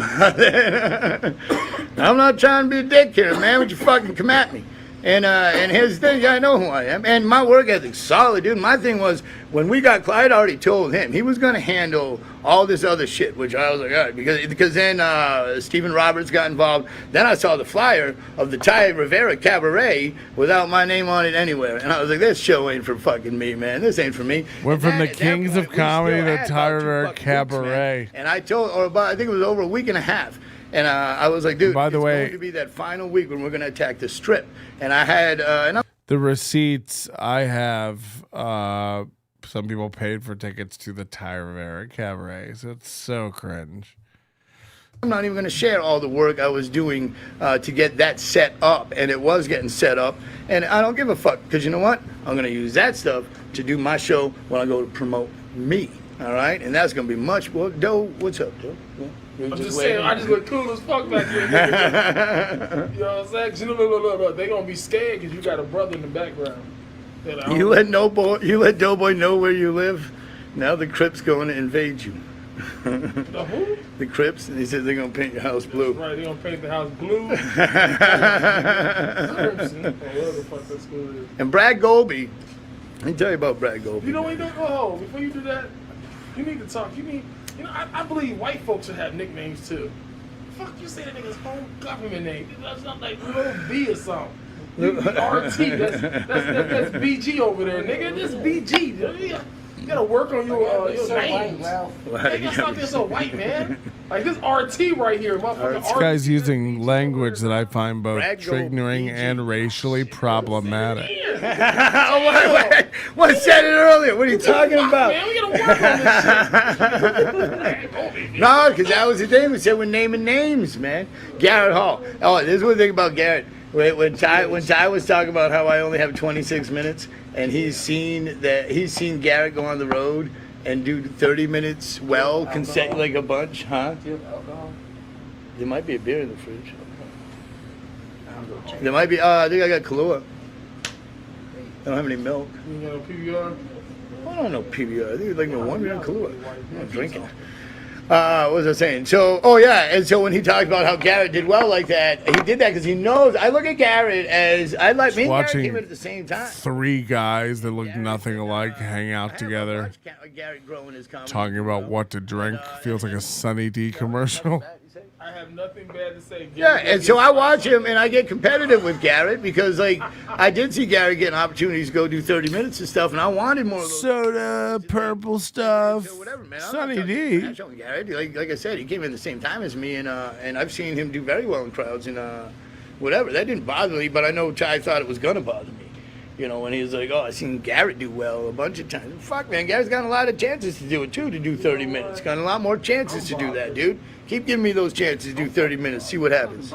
I'm bothered because you bothered, Joe. Getting 30 minutes and then over me like I'm not good and shit. Like, dude, first of all, nobody looks over you. How can anybody? Oh, the King of Las Vegas. That name. Now I got people fucking with me about the King of Las Vegas name. And the reason for that name was Ty said, let's call it the Kings of Las Vegas to piss them off.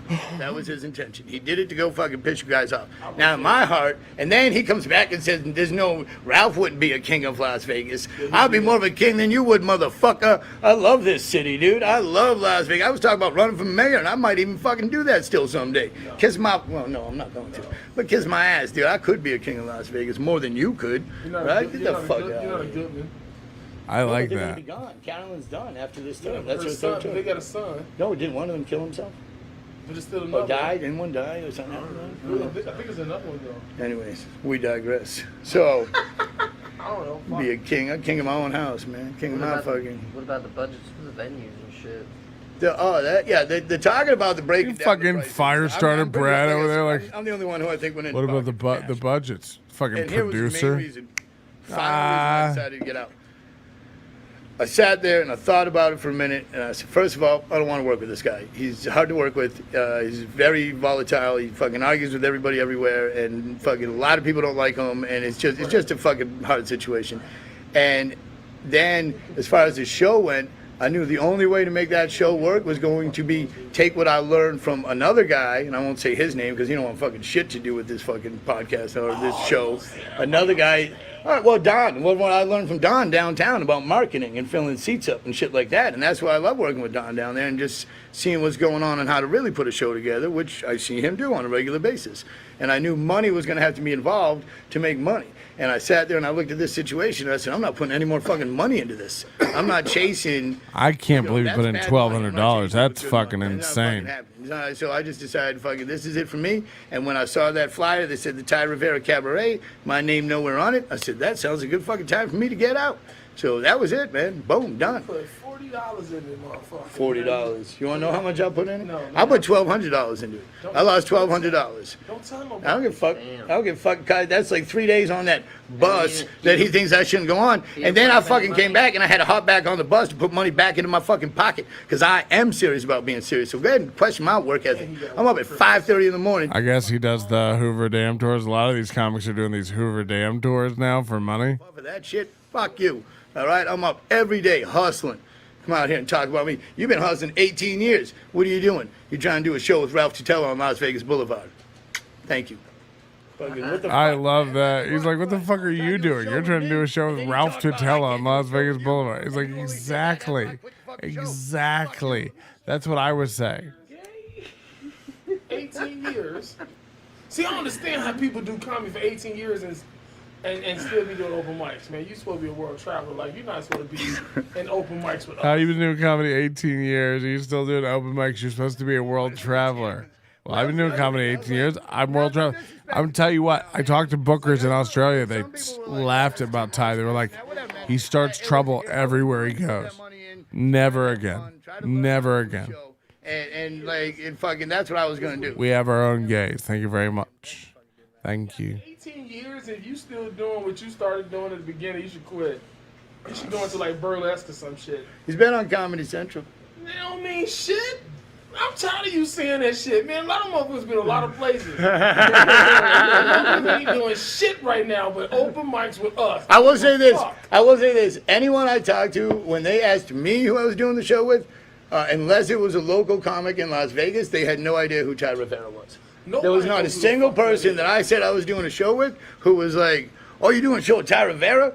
I was always like, "Hey, I'm doing a show with Ty." And they're like, "Oh, yeah, whatever. What's up with you, Ralph, man? You doing a show? Nobody gave a fuck about you, dude. Nobody, man. Nobody. No, it would have been the same thing, Doughboy. It would have been the same thing. Because we're all on our own personal journey.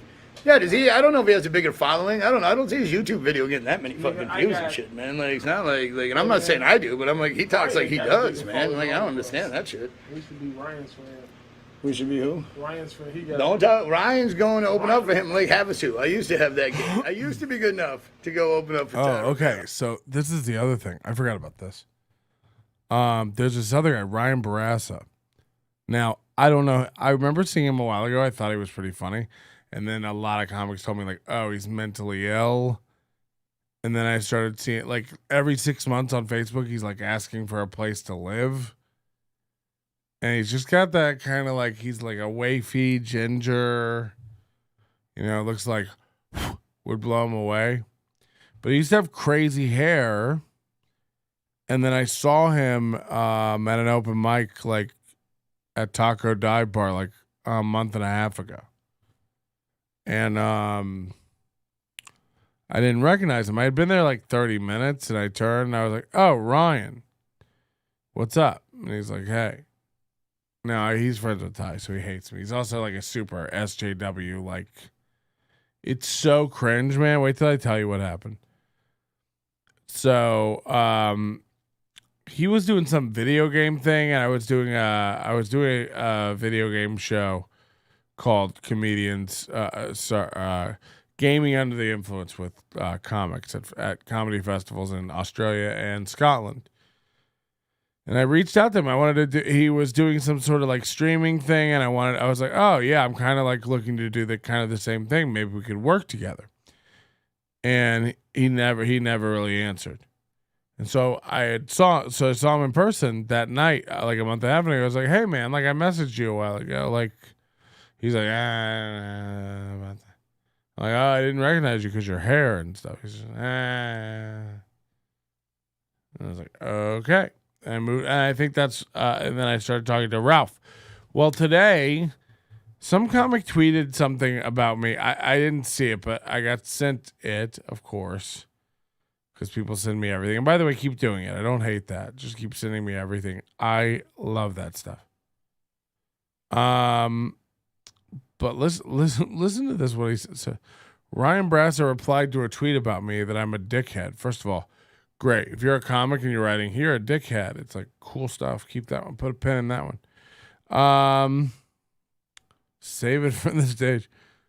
I don't even have this saved. I have to find the guy who sent it. Hold on.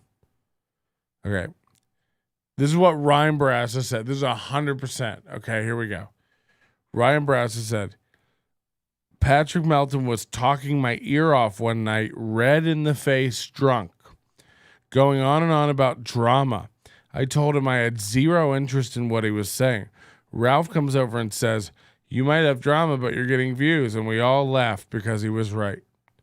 Okay, so that never happened, all right?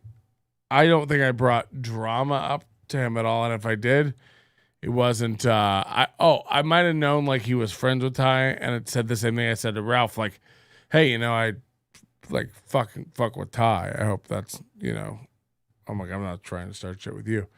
Like, that would have been it. He's acting, and then, he was red in the face drunk. I think I had 2 drinks. By the way, this is the same night that hours later we were all standing out in a circle out in the parking lot, and I almost got lunged at with a knife by a madman. So first of all, I drove home, had 2 drinks and drove home. Ask a million comics that were there that I talked to. Okay. Ask Alex Ansel, ask Adam Dominguez, ask Ian Rainier, who was running the show. Ask Alex, just Alex, asked both the girls from the Keeping It Casual podcast were there. Matt Markman was there. Brad Goulby was there. Chris Waldeck was there. All of them will tell you I wasn't drunk. You're out of your mind. Look, I had some drinks. Nobody was red in the face. This is 30 minutes after me being there too. These people are fucking mentally ill. They want to so desperately be part of the conversation that they just lie. And it's like, here's why here's why Ryan Brassa has a stick up his ass about me. A few weeks after that, he posted something in, by the way, it was nothing but nice to him, but I guess he hates me. He posted something on Facebook. This is 100% right. Let's find it. I'll just find it. I'm on my other account. They don't know how to block people, right? So I got blocked. Let's find out why. I'll show you. He's one of these people that posts so much that I doubt I'm going to be able to find the post. You know what I mean? Because it's just constant. Here, let's get you on his page.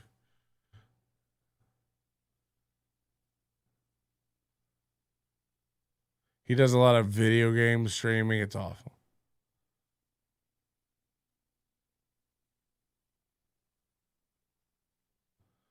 Download a call recorder for your phone. It's a simple way to record your podcast, but you can record scam calls and make content from them. It's like, thanks for the tip. I got to show you what he wrote. You're going to cringe hard. So, by the way, he's replaced Ralph. Brian Brass is the new Ralph. So he's traveling with Ty.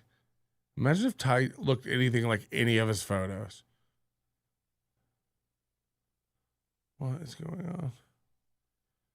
Yeah, this is going to be so far back. It's got to be a month or two. This guy's so ill. Don't say the N-word unless you're black. If you have to fuck this... there are only two rules in comedy. Don't say the N-word unless you're black. You have to fuck the stool when you're on stage. He's really virtue signally cringe. Wait till you see. Wait till you see. It's so... I can't even remember it. It's so cringe. Just endless clips of video game. I wonder why you're homeless every few months. Sorry, mental illness is not a joke. It's a serious condition that affects millions of Ryans every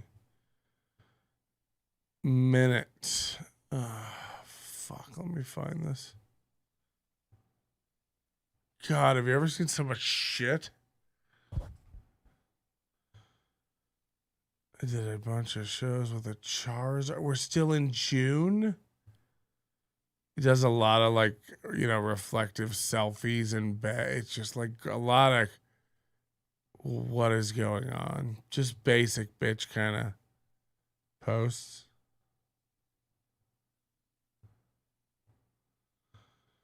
Fuck, it's endless. He's promoting the Kings of Las Vegas. Live stream that didn't happen. Yeah, it was way before this. Anyway, the gist of it was he posted something like this. I'll never fucking find it. He posted like, "Hey, I don't care what you think about this, but nobody should ever physically assault another person over an open mic. I don't care what you think about it." Just like this real tough, no nonsense bullshit. It's like, way to go out on a limb, you brave hero. Just garbage. So I wrote a comment, trolling a little bit. I just wrote a comment. I go, do you hang out with a lot of people who need to hear this? Like, so much so that you can't reach out to them directly, that you have to post a blanket statement to everybody like, hey guys, don't assault people over an open mic. How about don't assault people, period? Thanks, Officer Dan. Like, what the fuck are you talking about? So I just wrote, do you know a lot of people who do this? Or do you hang out with a lot of people who do this? He deletes my comment and blocks me immediately. Because I pointed out what a basic bitch, social justice warrior, virtue signaling cuck he is. Like, this is exactly what he is. I remember thinking the guy's funny. Look, clearly he has tons of issues.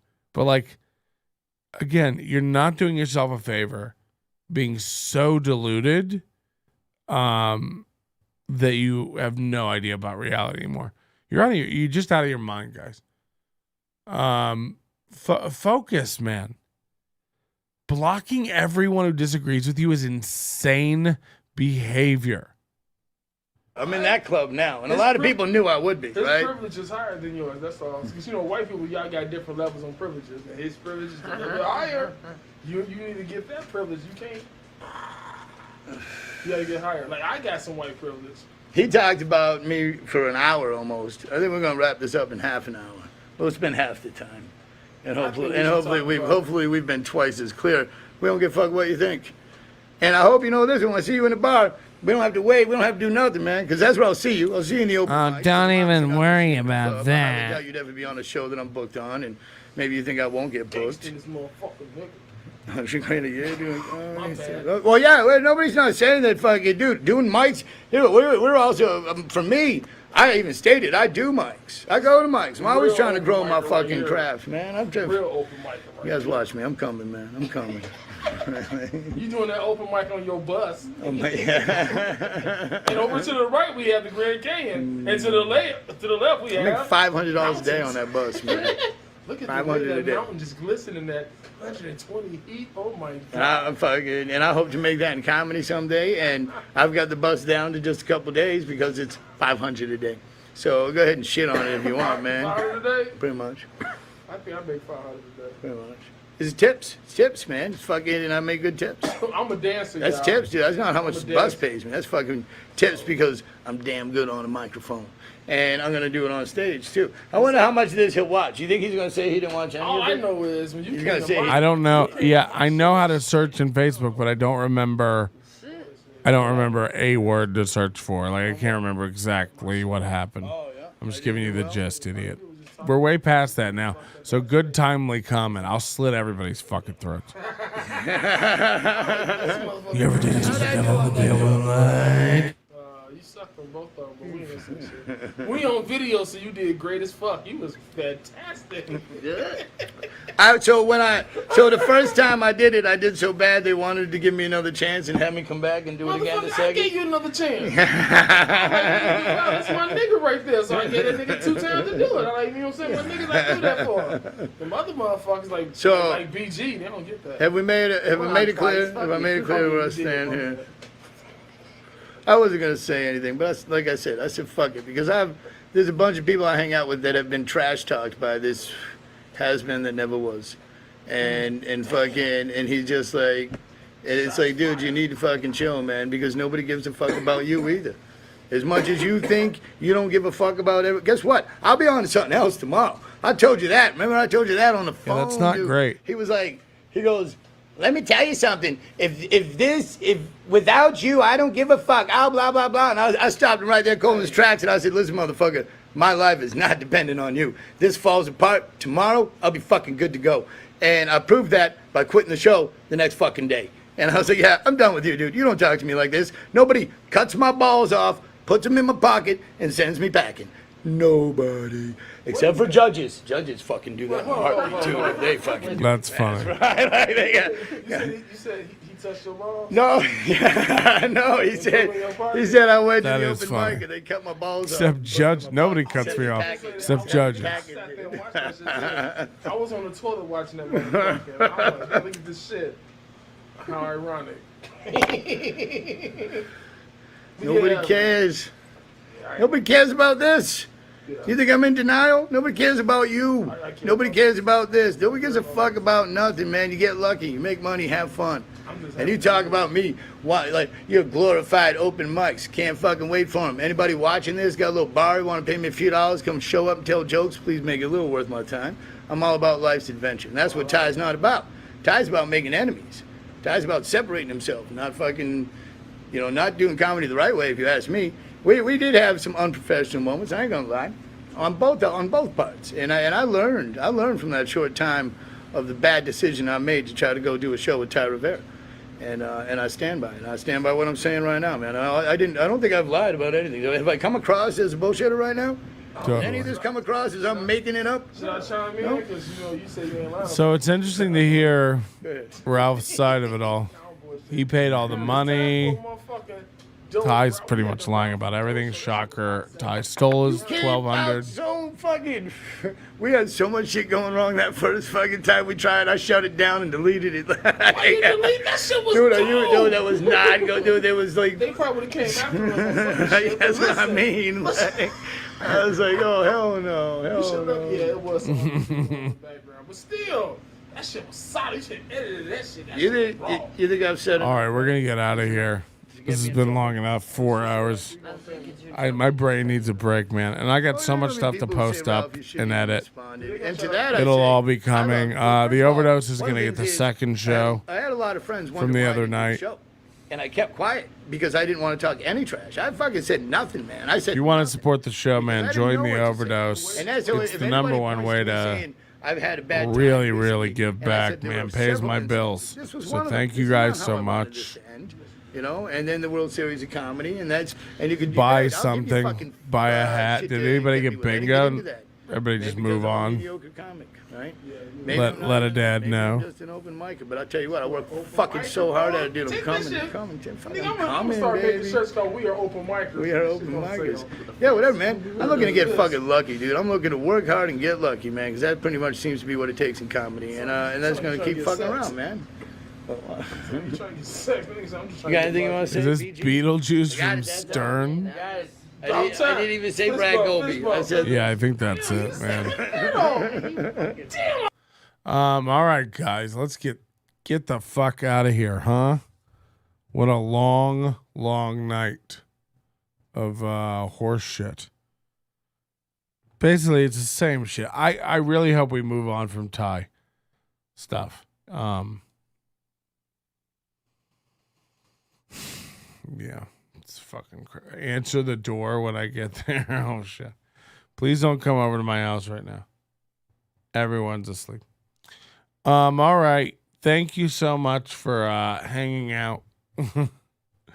You degenerates. I love you all. Thanks for the donations. We did raise $6 tonight. As stated at the beginning of the show, I'll be giving half that money to Kool-Aid for his wounds. So good of you guys to only raise $6 for him. I'll just, give him the whole $6. I'll buy him a beer or something.